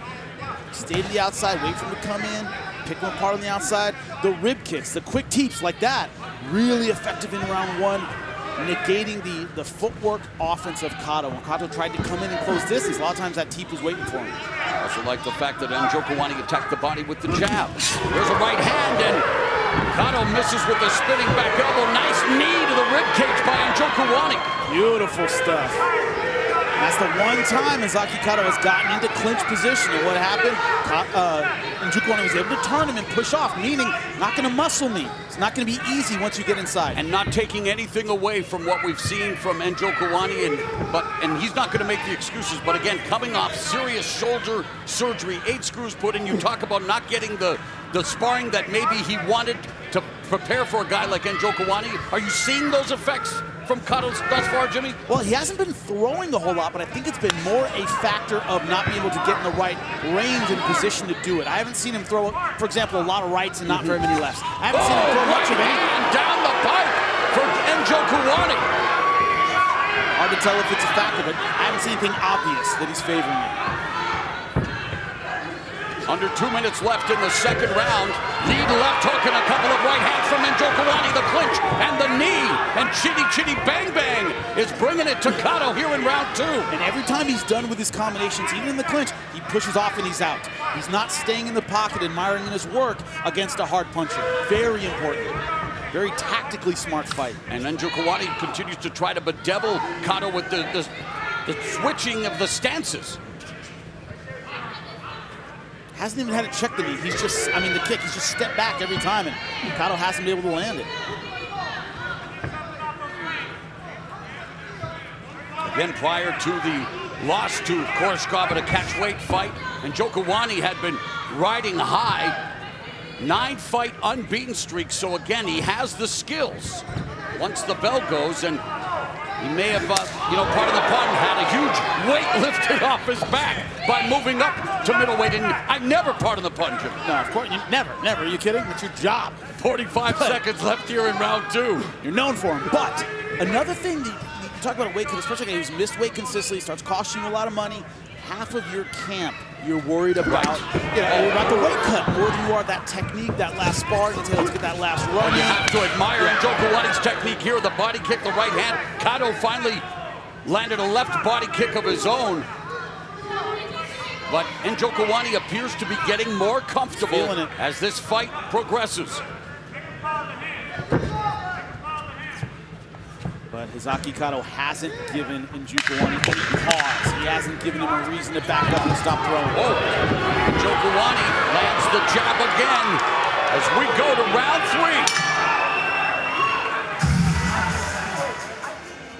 3. And at the end of the round, Hisaki Kato complaining about an eye poke, and there it is. His left hand obviously covers it. We can't see it, but you definitely see the fingers come down. That's right at the end of the round.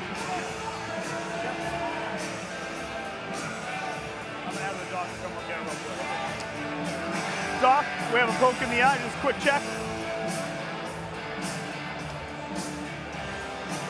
Referee Jaron Villela's called the timeout for the doctor to come into the cage to I think he's good, Doc, just a quick poke. Check on Kato's left eye. The 1 minute in between rounds, a lot of you don't know, is generally for the fighter to rest and get instructions and things like that. So if your opponent does something, that's on fight time. That's on his time. Because the doctor comes and checks something out, and the minute goes up, you didn't get your Vaseline, you didn't get your ice, you didn't get that stuff, so they take it out of the fighting clock. Good call by the referee. A good sign of sportsmanship to kick off the third and final round. How do you have it after 10 minutes, Jimmy? I have it 2 rounds to none in Njokuani, both 10-9. He's been in control of this fight. Njokuani moving up to 185 pounds in the blue gloves. Hisaki Kato again coming off of serious shoulder surgery, riding a 3-fight winning streak. He's in the red gloves, and again, he's unable to get in close. He needs to close the distance somehow to attack the bigger Njokuani. Single shots though. Yep. no consistent plan to overcome the range problem, the disparity in reach. He hasn't found a way to get past that. 10 of Njokuani's 17 wins have come via form of knockout as Cotto attacking the legs now. Has Njokuani on the fence momentarily, and then Njokuani delivers a left body kick. Good stuff. He's certainly fighting with a sense of urgency in this round 3. I think Hisaki Cotto knows it's knockout or nothing at this point.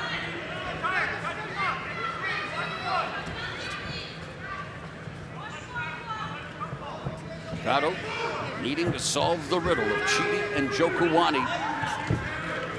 Here in round 3, team by Njokuani, just misses with the combination from the southpaw stance. You are watching Bellator MMA from the WinStar World Casino and Resort. Alongside Jimmy Smith and our reporter Jen Brown, I'm Mauro Ranallo. Still to come, the Bellator Women's Featherweight Championship. Julia Budd making her first defense against Arlene Blencowe in a rematch. Budd bested Blencowe via majority decision in October 2016. 3 minutes left in this fight. Man, I'm a little surprised we haven't seen a consistent takedown attempt. Even just, a blast double leg, see what you can do, maybe grab a single. No level change so far from Hisaki Cotto. This stand in the middle thing, that's not working out for him. And he's following with his footwork. He's not really cutting off the cage. Hasn't really been able to corner Njokuani. And then Njokuani launching long-range missiles there. The right kick blocked by Cotto, but making him think, Jimmy. And there's a right hand that knocked Cotto. He's off balance, but it sent him to the fence.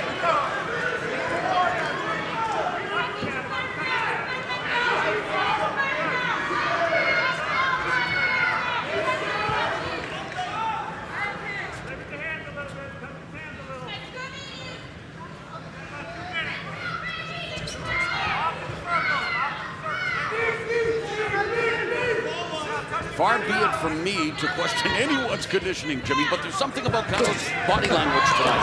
Yeah, there certainly is, but also another thing that makes you tired and gives that impression is frustration. It's been a frustrating fight for him. He hasn't found a tactical way in. That's taxing. That is very taxing. I think we're seeing that a lot in Hisaki Cotto right now. Njokuani stuffing the takedown. Wide base along the fence, and Cotto continues to deplete his gas tank, trying to secure the takedown with 1.5 minutes left in the fight. He grabbed the fence right there. And referee Vallel's right on top of it. Neutral. Can't grab that cage. He's saying he didn't grab it. He completely grabbed it right in front of us. No, there we go. So the referee warning Njokuani, next time he does it, he'll deduct a point, and for your eyes only. That doesn't get any more clear than that. Fake news, Njokuani. But the determined Cotto trying to take the bigger Njokuani off his feet. An exercise in futility with 1:19 left in the fight. Njokuani right back to where he wants to be. Don't forget, Bellator will invade England with a pair of anticipated Bellator MMA debuts. Michael Mayday McDonald and Valerie Trouble Eterno make the walk to the Bellator cage for the first time to put their respective divisions on notice. Bellator MMA Friday, December 15th at 9 on Spike. A minute remaining in the fight. Body kick by Njokuani. When you think about how badly Hisaki Cotto wants this fight to the ground, but there hasn't been an opportunity for him to catch any of those kicks. He is breathing laboriously, yes. Mouth open, taking deep breaths. And then Njokuani very content in just sticking to his game plan. Inside low kick by Cotto. Under 30 seconds left in the fight now with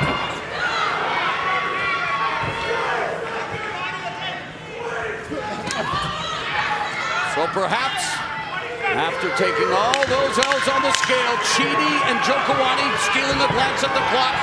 Seems to have found a home at middleweight. Nice counter right hand and another right hand by Njokuani. Good stuff, way to finish, but a fantastic middleweight debut for Chidi and Njokuani.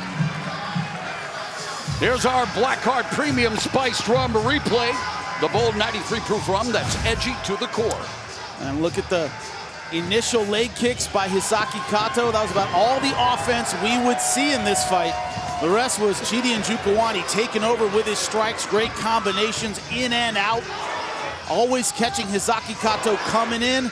And some right hands that knocked Hisaki Kato backward. Great power. Showed he can do damage at 185. Does Kato extend his winning streak to 4? Or is Chidi Njokuani successful in his middleweight debut? Find out next. Scores are in. Let's go to Michael C. Williams. Ladies and gentlemen, having gone the distance, we'll go to your 3 judges at cage side. Michael Bell, David Sutherland, Dan Mathieson.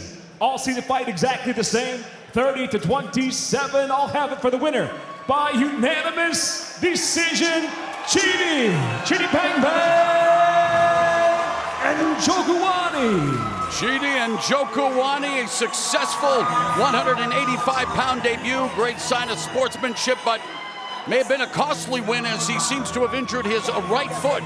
It looks broken. It is gigantic. Really, really swollen. Jimmy Smith playing a doctor on TV, ladies and gentlemen. Broken metatarsal, perhaps, but that'd be all right, well, 2 middleweights looking to move 1 step closer to title contention. Tale of the tape brought to you by Dave & Buster's, the only place to eat, drink, play, and watch sports. Look at the undefeated record of Rafael Lovato Jr., the question mark. All of them finishes. How will he handle the deep water? Here's Michael C. Williams. Bellator MMA, presented by Miller Lite.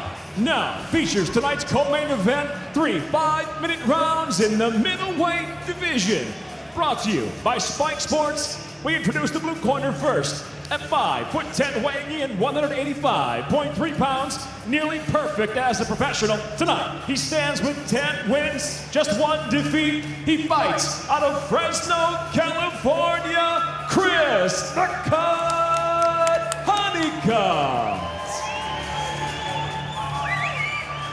And across the cage, his adversary fighting out of the red corner at 6'3", weighing in 185.7 pounds, undefeated as a professional. He stands with 6 victories, no defeats from Oklahoma City, Oklahoma, presenting Rafael Lovato Jr. In charge of the action, your referee, Kerry Hatley.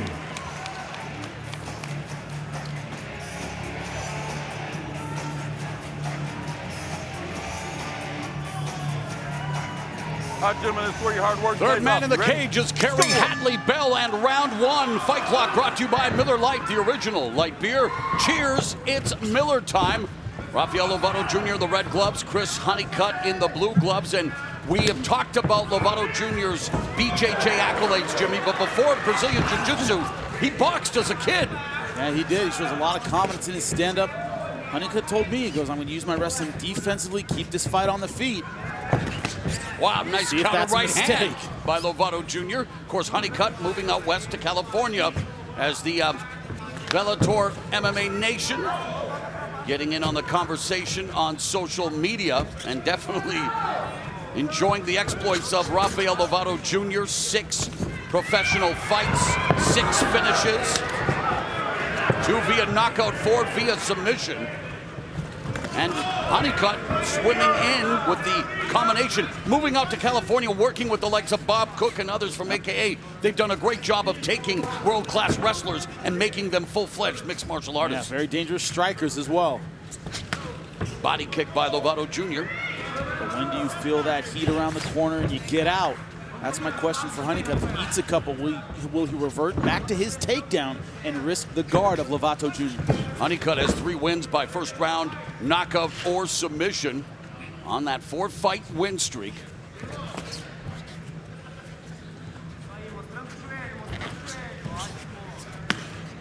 Look at the size difference. Lovato Jr. so much taller than Honeycutt. Incredible range advantage as well.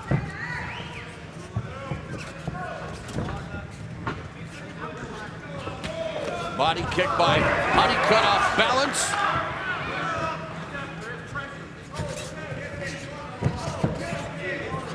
Lovato Jr. making quite the statement in his Bellator debut. 13-second stoppage of Charles Hackman. Lovato Jr. striking like he's not concerned at all about the takedown of Honeycutt. He doesn't think Honeycutt will go there. So he has no problem with moves like that normally Honeycutt would dive in and take you down off that. Not concerned about it. 4 of Lovato Jr.'s 6 wins have come in the opening round. Nice jab. Midpoint of the round, Lovato Jr. beginning to become a little more flashy in his attack, looking to land the knee. Meanwhile, Honeycutt closes the distance and grabs the body lock. Here's the first real attempt at a takedown. Waist cinch position. 9 times out of 10, you're going for a ride from here. Now Lovato Jr. trying to lock up the Kimura to isolate the right arm of Honeycutt. Honeycutt's kind of in the middle. He's clinching, but he's not really going hard for the takedown. Doesn't want to dive all the way in. Just sticking his toe in the pool, but not jumping in. Honeycutt told us that he didn't think Lovato Jr.'s striking was at his level. Definitely gave him props for his world-class BJJ, and stalemate now as we near the final minute and a half of this first frame.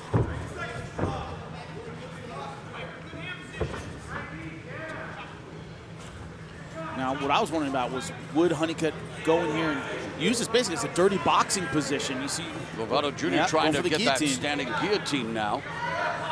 Not that tight with it yet. And Honeycutt doing a good job of not allowing Lovato Jr. to close his grip. When he pulls guard, that's when he really has confidence in it. Final 60 seconds of the opening round.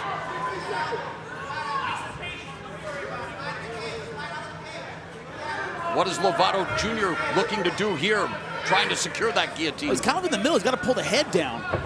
With that bicep, he has to pull the head down, and then if he really wants to commit, he's going to pull guard. Might be going for an outside trip. Yeah, looking for that trip. He's not overly committing right now to the guillotine. And Honeycutt content to just stand there? That's the question, is he came in for the clinch, didn't go hard for the takedown.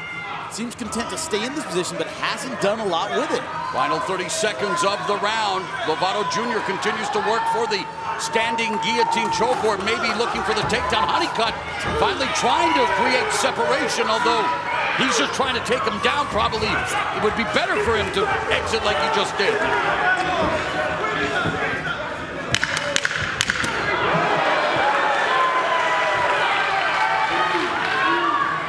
We are through the first round here in this middleweight matchup.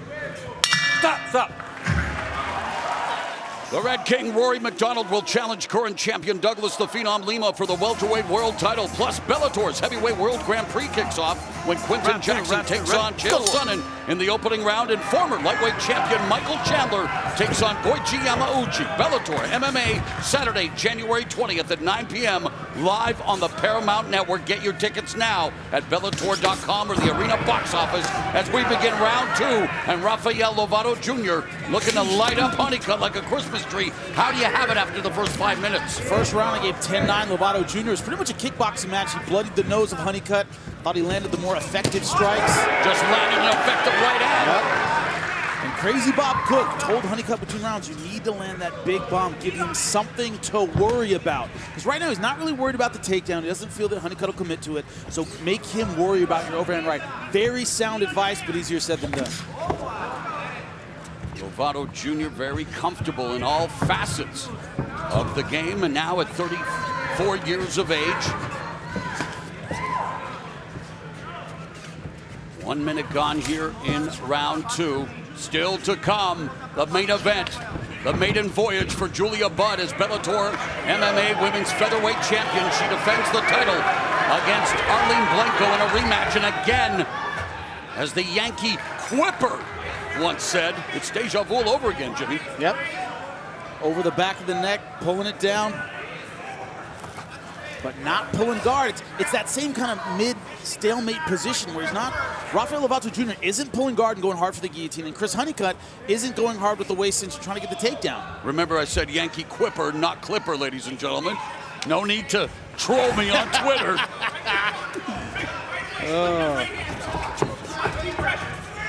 Knee up the middle by Lovato Jr. I knew you meant Yogi Berra. I knew that. And I'm not a baseball guy.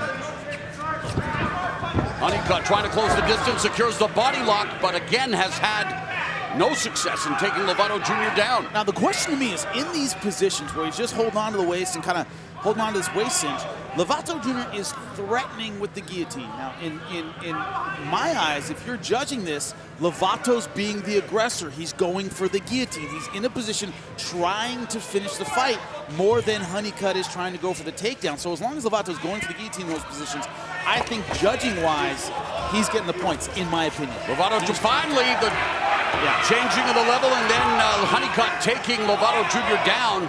Lovato has 2 rear naked chokes, an arm triangle, and an arm bar submission, looking for his first guillotine submission of his MMA career, and continues to fish for it.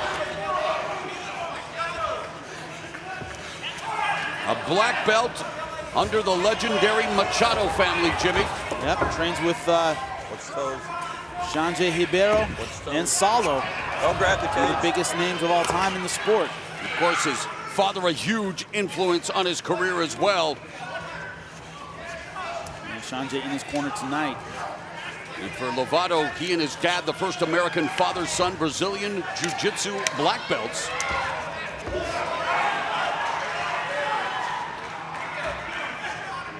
And here at the WinStar World Casino and Resort, you're watching middleweight action. Mauro Ranallo, Jimmy Smith, Jen Brown, and the entire Bellator MMA crew. Still to come, featherweight championship action. He's going to own this last minute and 30 seconds. Very close round. So depending on what you like. Lead right hand to the body by Honeycutt. Would be wise to continue to target that area, make that investment. Especially against a taller opponent. The nice left hand, the jab. Beautiful jab by Lovato Jr. Lovato Jr. flipped it with the right hand. Yep, under a minute left in the round. Honeycutt again has the waist cinch, trying to bring Lovato Jr. down, and Jr. doing whatever he can to stop that from happening. Looking for that standing Kimura, the double let wrist it lock. happen under his terms. Sure. Not just stopping the takedown, but also, hey, maybe I fly into something crazy or make sure I get the kind of guard I want. He's a guy who will accept a takedown in order to get a superior submission position. And now Lovato Jr. looking for his first Kimura victory, or double wrist lock as it is known in the catch wrestling circles, Mr. Smith. I'm a jiu-jitsu guy. It's a Kimura to me. All right, let's not start any static here, okay? Appreciate both. And Josh Barnett's going to I was going to say, one of my former broadcast partners, Josh Barnett, would take umbrage with what you said. Third and final round straight ahead here on Bellator MMA. Stop, stop, stop. Still to come tonight, Julia Budd defends the Bellator MMA women's featherweight title against Arlene Blencowe. A big night for women's MMA across North America, and a big night for Rafael Lovato Jr. and Chris Honeycutt, the winner, looking to move into title contention. Both of them have talked about getting an opportunity at the Bellator MMA middleweight title sometime next year. They know what they need to get there. Dominant performances. And of course, Rafael Carvalho will defend his middleweight strap against Alessio Sakara. Jimmy, you and I will be in Florence, Italy a week tomorrow. As Honeycutt looking to take Lovato Jr. off his feet. What balance, what takedown defense. And great flexibility as well. That leg was high. As flexible as an elastic band as Honeycutt, again, just trying desperately to find a way to solve Lovato Jr. Lovato Jr. content to just keep fishing. Pummeling now, trying to pummel along the fence. And here with 4 minutes left in the fight, Honeycutt, you're in his corner, Jimmy. What are you telling him to do? Yeah, I agree with the advice about the right hand. He has to do something to stun Lovato Jr. or commit to this takedown and see if he can get something done with the ground and pound, because I think he's spending too much time in these neutral situations where he's clinched up and not going for the takedown. Because once again, I give the edge to Lovato Jr. going for the Kimura, going for the guillotine in those positions. Referee Hadley resets him in the center of the cage, and Lovato Jr. initiating the offense. It's Honeycutt catching his kick again, but unable to take Lovato Jr. off his feet. Look at that, 9 times out of 10, that's a takedown. Remember, a 2-time NCAA All-American wrestler. In fact, he was a finalist 1 year. Rafael Lovato Jr. continued to impress in all facets. I mean, we wax poetic about what he accomplished in Brazilian Jiu-Jitsu, but he's a mixed martial artist through and through. His stand-up has His looked exceptional. amazing. And, it's funny, the one thing that might be a weakness is, he was never an NCAA wrestler, was never a standout wrestler. Well, a lot of standout wrestlers just aren't going to want to take him down. It's like he has a built-in takedown defense, which is my world-class jiu-jitsu. Again, Honeycutt doing a good job of catching the kick, but unable to, well, finally takes Lovato Jr. down, but Lovato Jr. immediately attacking the neck and looking for that guillotine. He's got to get the hip position to use it. Guillotine doesn't work without proper hip positioning. Lovato Jr., he knows that. Back to his feet. Against a great jiu-jitsu fighter, you're always defending something. This is the MMA version of Groundhog Day, Jimmy. Every round in this fight, we've seen this position.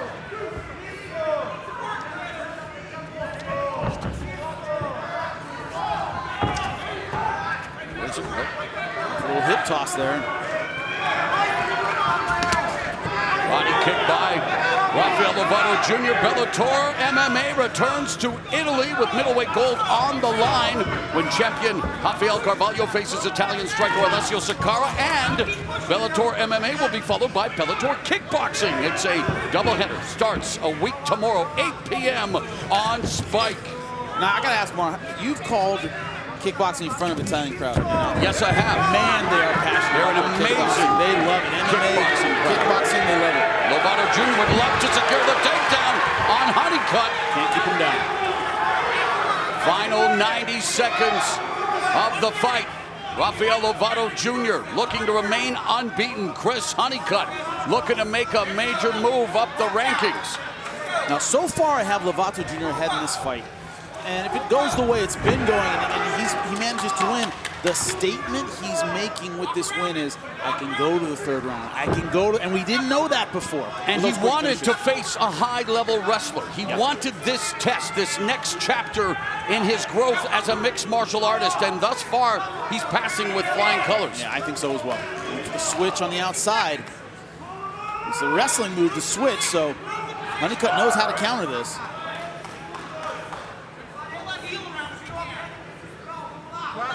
It's also something used to discipline people. Exactly. Switch. It's fortunately never experienced that. 35 seconds left in the fight. A battle of wills here on the ground. I had one of those timeout moms. Sometimes that was the end of the discipline. Getting the takedown, but too late to really do anything with it. He's got to stand up and land something big. Just go crazy for the overhand. Lovato Jr. going for that switch. It doesn't just create a reversal opportunity, it also stalls out the offense. Got to worry about him coming up, pulling that leg in, and ending up on top.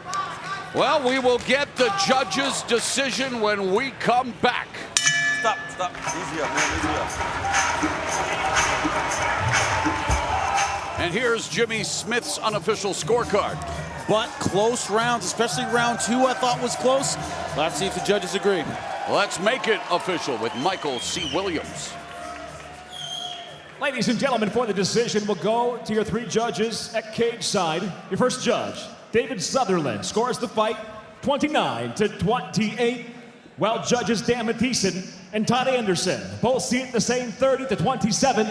All have it for the winner by unanimous decision, Rafael Lovato Jr. Rafael Lovato Jr. remains undefeated, goes the distance for the first time in his career, improving to 7-0. He sends Chris Honeycutt to his second defeat. Honeycutt falls to 10-2 with 1 no contest.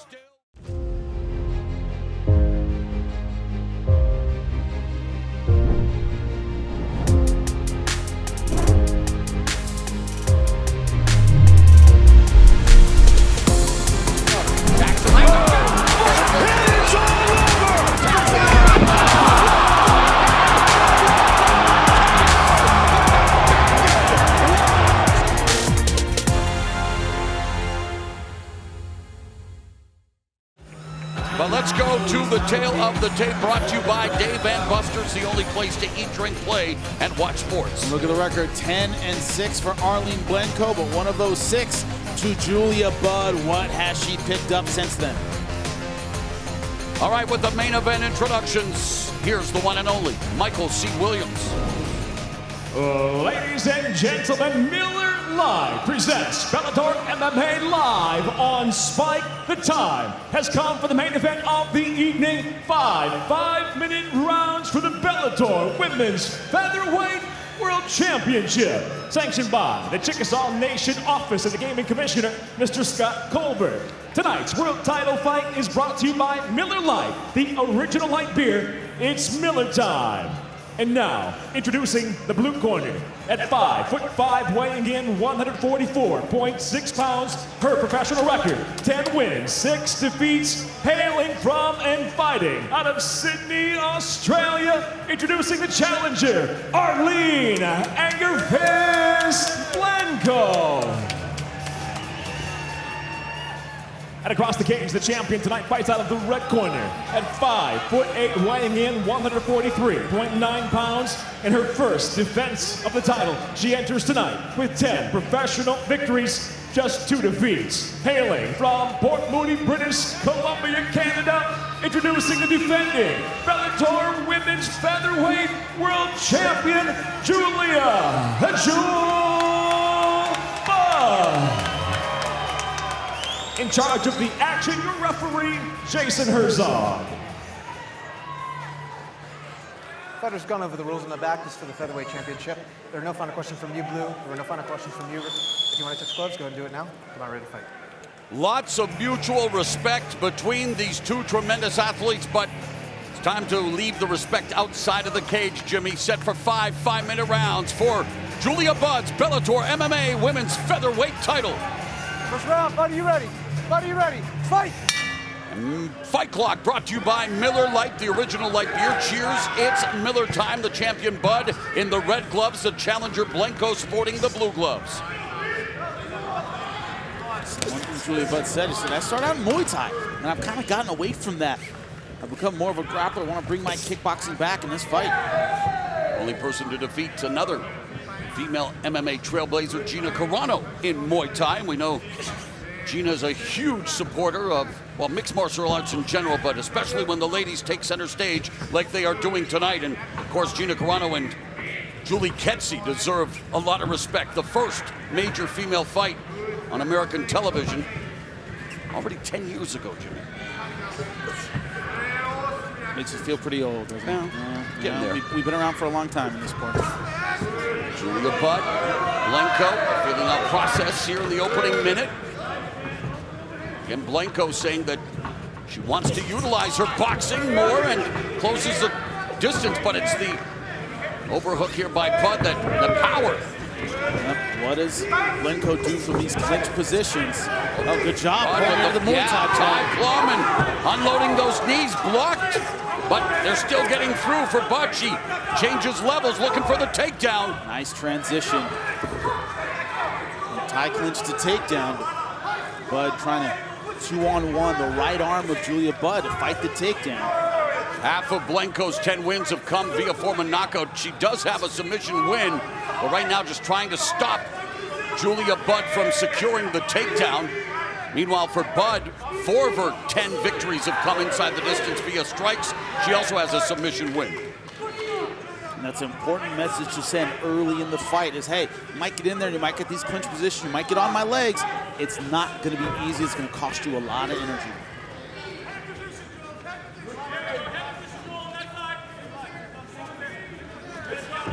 Nice knee delivered by Budd. Again, the stronger of the two athletes controlling Blencowe along the fence, but Blencowe scrappy, trying to use that whizzer. She has to angle and get her hips off the fence. That's key. She has to turn Julia Budd, or at least circle enough to get out and get back to the center. Just playing defense here isn't good enough. Midpoint of the opening round, Budd has Blencowe stapled to the fence.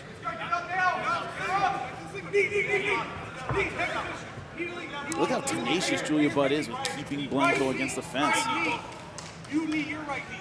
Julia Budd, a Physical specimen has a degree in human genetics.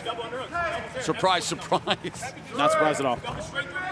But Blencowe, I mean, so much can be said too here at the age, both of them actually, at 34, fighting at a high level, making the commitment to their craft and meeting once again, this time for the biggest prize in the Bellator MMA women's featherweight division. Blencowe now has Bud along the fence momentarily. Able to circle off. Surprised she didn't break off and go back to the center. Got more of a grappling match. Knee by Bud. Back to the fence. Not where Blencowe wants to be. Coming up on the final 90 seconds of the first round.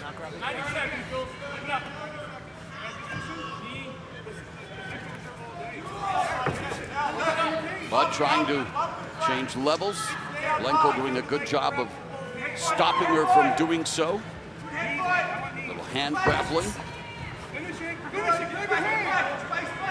Bud desperate to secure the takedown, Jimmy. And but also she's putting a lot of physical pressure on Blencowe. She's switching from the tie plum to the clinch.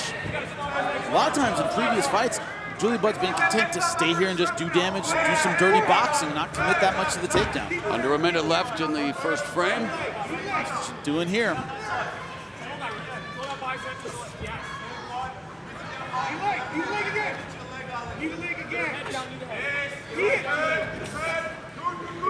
And Bud trying to snatch a single on Blencowe with 30 seconds left in the first round. Now Bud pops up, but it allows Blencowe to turn the tables on the champion. See, I'm surprised in these positions she doesn't back up and kind of break off. Especially with her boxing pedigree. Yep. Julia Budd, she's going to turn you in this position when you give her enough time. They move to the center of the cage, exchanging knee strikes, slashing elbow on the exit by the champion, Julia Budd. First 5 minutes are in the books. We're scheduled for 5 for the Bellator MMA women's featherweight title. We are back and ready for round number 2. Second round, Buddy ready. Buddy ready. Fight. Bell goes. Mauro Ranallo along with Jimmy Smith, Jen Brown, and the entire Bellator MMA crew. We're coming to you from the WinStar World Casino and Resort, and you are watching Bellator MMA Women's Featherweight Championship action. The first defense for Julia Budd, the first champion, in a rematch against Blencowe. Blencowe in the blue gloves, Budd in the red. And Jimmy, one of the reasons that Blencowe started late in her mid-20s, she was a mom, a young mom, didn't have a chance to pursue anything. But when boxing was introduced to the Olympics in 2012 for the ladies, she said, hey, that looks like something I might want to do, and she did. And now she's here on the cusp of becoming a champion in MMA. Yeah, late start, but she's done very well with the sport.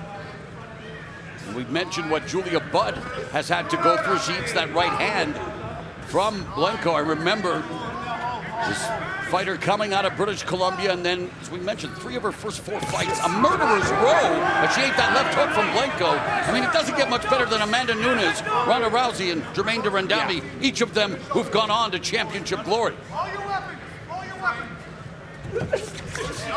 Again, Blencowe getting the better of these exchanges. That was the problem with women's MMA in the early days is, you know, the mismatches were, hey, doesn't matter. We need to, anyone who can fill this weight class, you get in there. It was almost like the early days of MMA. Sure. Yeah.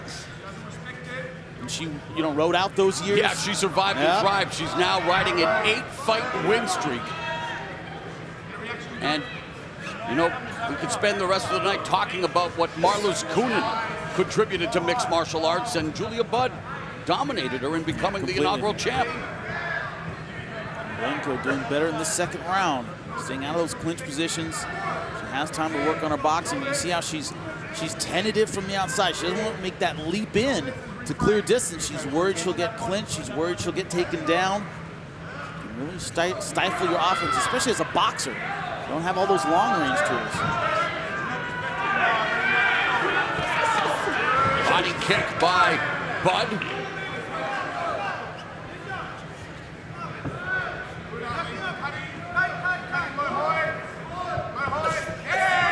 Blencowe able to get that right hand over the top to score.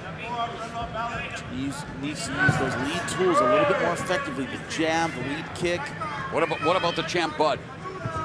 Yeah, I think she needs to go back to that leg kick. Because we're working well in round 1. She's confident with her Muay Thai. She's dealing with a boxer who tends to be heavy on the lead leg. There you go. Use that leg kick. Drop her down. See, there was a double meaning there. What about the champ, Bud? And what about the champ, Bud? Yeah, there you go. Yeah, I understood that. I'm with it. Good job with the leg kick. Right hand by Blencowe. And those are the preferred weapons of both fighters. I mean, Julia Budd likes her Muay Thai, her clinch. Arlene Blencowe has a lot of faith in that right hand. Cautious second round here between Blencowe and Budd. Again, Blencowe leads with the right hand and scores, but doesn't follow up, doesn't put together a combination. Off that. That's what she needs. That's what she's not doing. You have a round that I think is pretty up in the air at this point. Minute 30 left, no clear winner. I give the slight edge to Blencowe just because she's claimed the center, has made. And she has landed the shots that she's thrown. She has. Body kick though, Bud, and Bud, as you mentioned, Jimmy, successful with the kicking department. We need to see an uptick in the offense. Right hand through the guard for Blencowe. Pot-shotting the champion.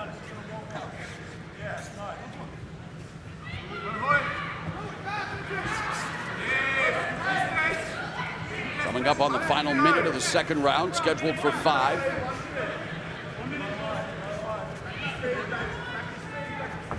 Blencowe, you can tell that clinch is on her mind. She doesn't want to fall into that position. It's making her hesitate on the outside. Sharp Nice jab job. that scored for Blencowe. 45 seconds left in the frame. Bud has been reticent, it seems, to attack. Has landed a couple of body kicks, but that's it. And also no commitment to the clinch or the takedown. Those are bread and butter. Is there too much respect for Blencowe's boxing? I think there is, but when she's in there feeling the punches, we're not. Yep. So, well, 20 seconds left. I'll get your thoughts in the third round about how she can go about navigating her way around Blencowe's boxing as we come down to the final 10 seconds. And I guess that's one way, changing levels, trying to get the takedown, and Bud secures the takedown in the final seconds of the round.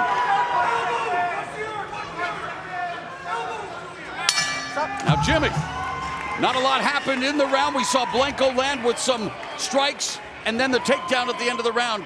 How do you score that round? If she had gotten the takedown a little bit earlier, maybe that changed around. She only got with 10 seconds left. Blencowe was the aggressor, taking the middle of the cage, and she was throwing some good strikes. Could have been a little busier, but still 10-9 Arlene Blencowe. Let's listen in on the round corner here. Okay, you're backing her up. You're backing her up. She's not doing nothing, okay? Remember what we said. If she doesn't respect your feints, all right? Feint, if she doesn't respect it, you've got to go, okay? Back your speed down the middle. 1-2 frames. And what's she doing after you strike? She's skimming around, okay? Remember what I said, that second phase. Blencowe's corner saying Bud doesn't respect Blencowe's feints. Yep, exactly. Feints are a great way to close distance. You know, you fake something, and that gives you a chance to close distance with another shot. And if she doesn't respect it, pop her with it. Make her respect those feints. Third round, Buddy, ready? Buddy, ready? We move to the third round.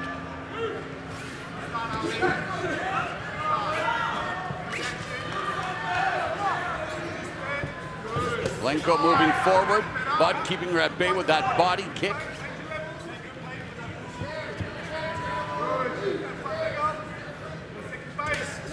Inside low kick by Blencowe.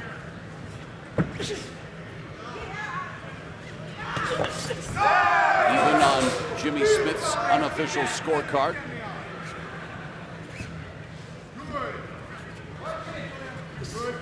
One thing about Julia Budd's style, I don't think it plays well up against the fence. Between that ring you're seeing on the mat and the fence, that's not where she wants to be. I think she's either a center cage kind of kickboxing fighter or putting Arlene Blencowe against the fence where she can use that physicality. I don't think her style plays well out here.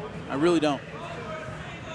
I think she should fight more for the center, be a little more aggressive, take the space away from Arlene Blencowe.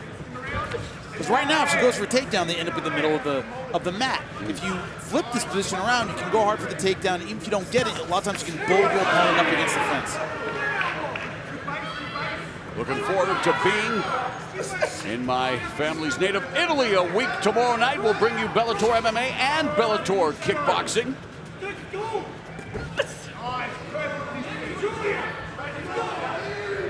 We You're going to be eating well, my friend.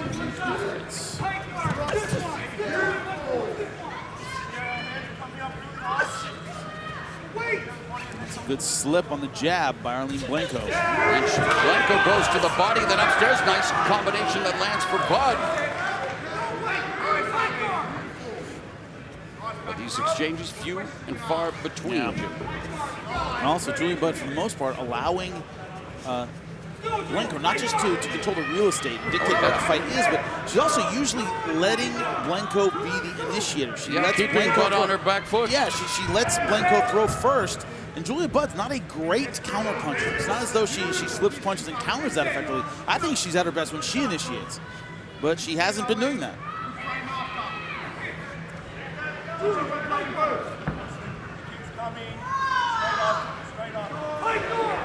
You heard someone in the crowd say, throw him! Yes, that's the name of the game. Yep. Midpoint of the round. It's like someone at a baseball game saying, hit the ball. Yeah, that's what they're out there to do. Yep. It's true.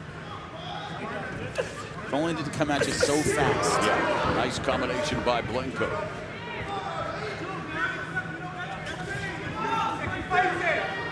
And this is what I meant about earlier fights with Julia Budd. When you looked at it and you go, man, she was aggressive, used all that strength and really went after her opponent.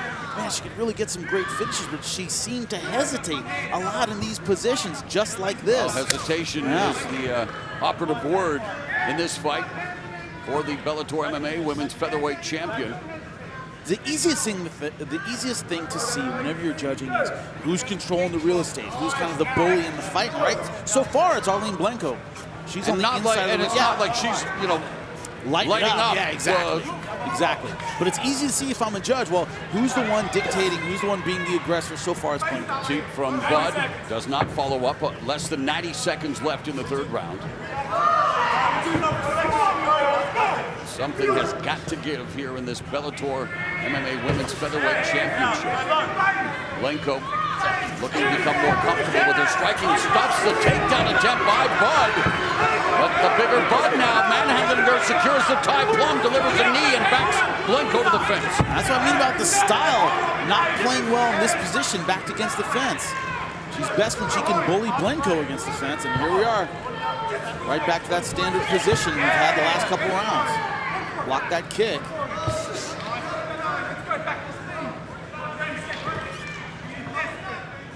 Trying to find the range.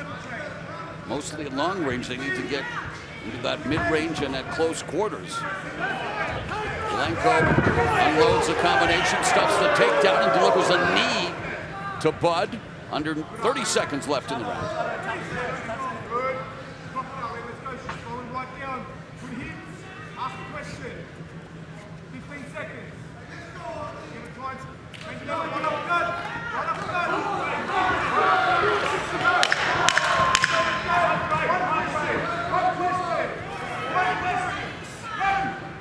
Another quiet round here in round 3.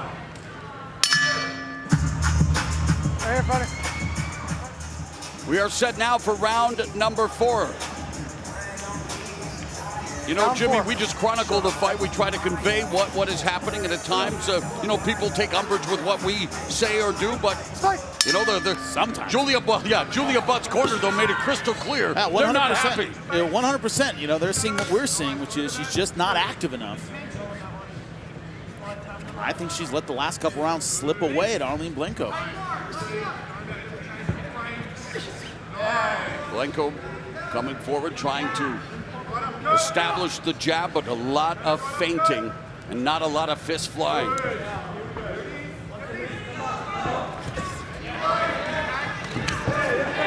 And again, Blencowe doing a good job of defending the takedown, but able to close the distance and clinch, but unable to do much.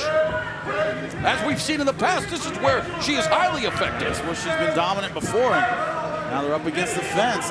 This time Julia Budd with her back to the fence. Let's not forget their first meeting in October of 2016 was very close. Majority decision win for Budd.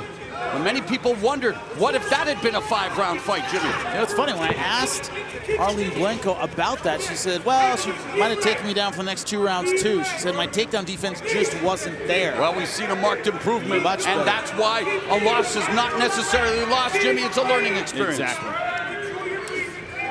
Winner I learn, there are no losses. Awesome.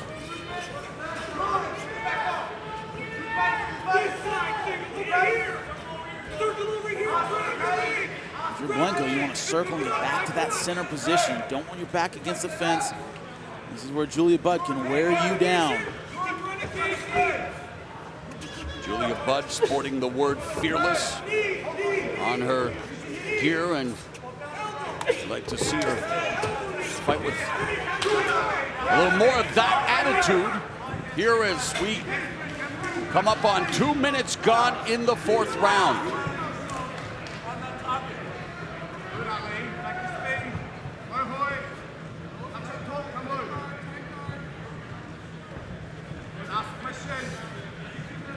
Can Arlene Blencowe close the distance with her feet without falling into that clinch position again? Jimmy, not every fight can be a barn burner. I understand that, but this is for the Bellator MMA Women's Featherweight Championship, trying to establish the division, but trying to establish yourself as champion.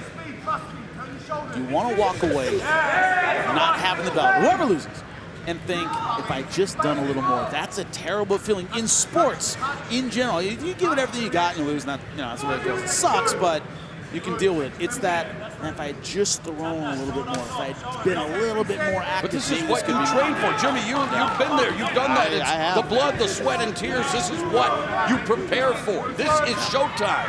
Yeah. And go time. 2 minutes left in the 4th. A somnambulant affair, to say the least. A lot of shadow boxing this round. They're outside, but not landing anything significant. Good right hand finally by Blencowe. But even Blencowe, she scores and it's pot shot. Backs off. Backs off. Yeah.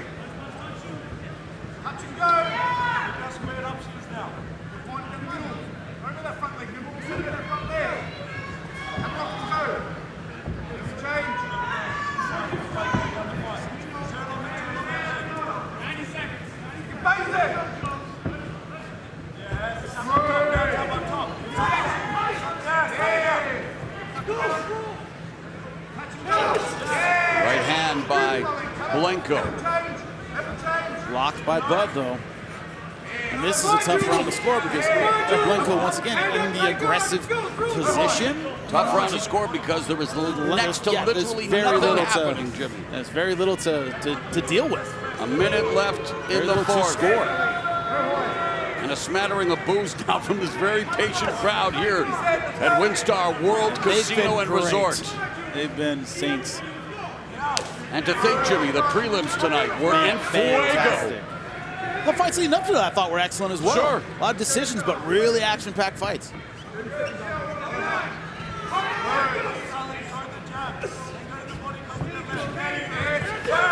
Body shot by Blencowe scores. Under 30 seconds left in the round. Just too much real estate between them, Jimmy. Yeah, and aside from this, the clinch early by Julia Budd, I mean, no real offense from the outside. She's not putting punches together. And just no contact. Not wrong. Almost shadow boxing. Now Blencowe trying to put an exclamation point on the round.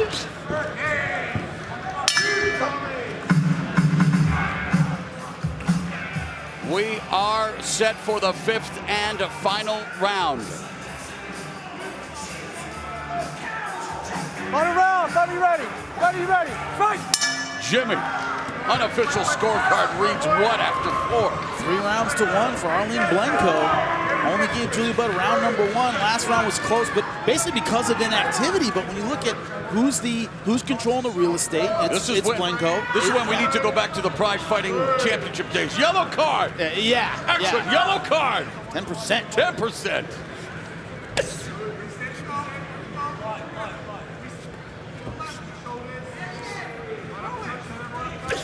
Nice counter right hand by Blencowe.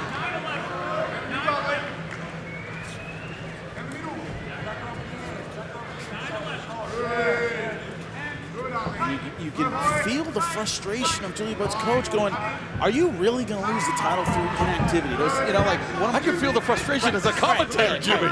But what I swear to God, one of my favorite lines in any movie ever is Unforgiven, where he says, you have 3 guns and you only have 1 arm. He goes, I'm not getting killed for lack of shooting back. Don't get killed for lack of shooting back. Right, I agree. Don't go down a boot hill when you this. have bullets in your gun. Yep. Make sure they're empty. And right now, Julia Budd has a ton of weapons and bullets in her gun, and she's just not firing. And you can get killed for lack of shooting back, and that looks like what is happening right now to Julia Budd. Well said. Body kick, again, just one and done. It's amazing that in their first fight, again, both injured, and they brought it, and they brought it much more than the entertained the crowd. Here now, from what we understand, unless they were, you know, hiding something, no injuries to speak of going into this fight. But we only find out about him after. You know? Yes, of course, always. Oh, I had no spinal surgery the night before. We interviewed them, and they're great. I broke my back, it's spinal. I literally couldn't feel my legs. We've heard that after fights. Morrow and I about the last fight, but always before they're great. Right. You know. Under 3 minutes left in this fight. But another factor there for that fight is Julia Budd against Rose Cooney looks so dynamic and great. Like she finally put it all together against, I think, her most dangerous opponent. Then well, you look at her credentials. We've talked about it throughout the night. I mean, Julia Budd deserves to be the Bellator MMA Women's Featherweight Champion through the murderous road that she had to go through the beginning of her career, putting together 8 consecutive wins. She'd been upset about being on the sideline for so long, waiting to defend her title. Well, here you go, main event.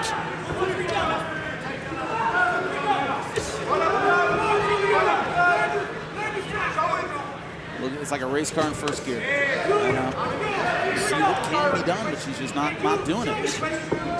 And then, flip side, you would think that Arlene Blencowe maybe would like to put more of a stamp on the rematch, make sure that the judges... Well, let's look at it. And the fans here are fed up. They're restless. But if you look at it and go... It's disappointing, it really is, because nothing but respect for any people who get into the cage and put their lives on the line. But it's prize fighting after all, Jimmy. But another thing is that, you know, this fight, with the lack of activity, could go either way. You just don't know. I mean, you're right, but it's still I mean, Blencowe is landing the shots that he throws. All I see from Bud is the, you know, intermittent body kick. Right, exactly. But whoever wins this fight, the next challenger is not going to be shaken in their boots. And if you're the champion, it's important to send that message, hey, you don't even want to get in here with me. Right. And neither fighter is making that statement. The next challenger at 145 is not going to be in fear of what's going to happen when they step in the cage. And as champ, you have to set that tone. You have to. Under a minute remaining in the fight. Definitely not a great night at the office for the inaugural Bellator MMA Women's Featherweight Champion Julia Budd. Unable to get on track. Blencowe, meanwhile, trying to navigate the distance, has been the more effective striker. But again, not saying a lot in this one, Jimmy, and I hate to say that stuff. Because I know what these two put in the gym. I know the commitments and the sacrifices people make, and how dangerous it is to be in the cage, but 15 seconds left.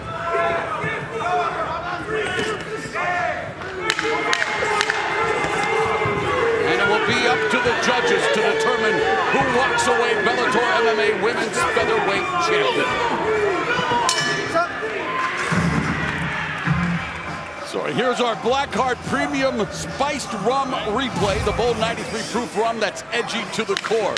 And there was a little back and forth, and when it was usually Blencowe initiating and Julia Budd trying to get in, work her clinch claim and her takedown, which was only, in my opinion, effective in round 1. After that, it was Blencowe taking her position, throwing strikes, throwing combinations. Julia Budd looked like she was waiting to counter, but never found her opportunity. All right, the official decision has been rendered. With the announcement, here's Michael C. Williams. Ladies and gentlemen, having gone the distance, we'll go to your 3 judges at cage side. Your first judge, Todd Anderson, scores the fight 49-46, scoring the fight for Bud. Your second judge, Michael Bell, scores the fight 48-47. He sees the fight for Blencowe. Your third and final judge at cage side, David Sutherland, scores the fight 49-46 for the winner by split decision. And still, Bellator Women's Featherweight World Champion, Julia the Jewel Budd. Julia Budd retains the women's Bellator featherweight title. Here's Jimmy Smith. I'm here with the winner and still champion, Julia Budd. Another close fight. Another one, very, very close rounds all the way through. What were you thinking going into that last round? I wanted to just get in there, but she was staying back for my strike, so it was really hard for me to land my hands. But I got to give her hands. Like, she's an awesome fighter. I knew it was going to be a tough fight. I didn't expect an easy fight, but we worked hard, and I was ready, so I knew I won. And you walk away once again the champion, Julia Budd, ladies and gentlemen.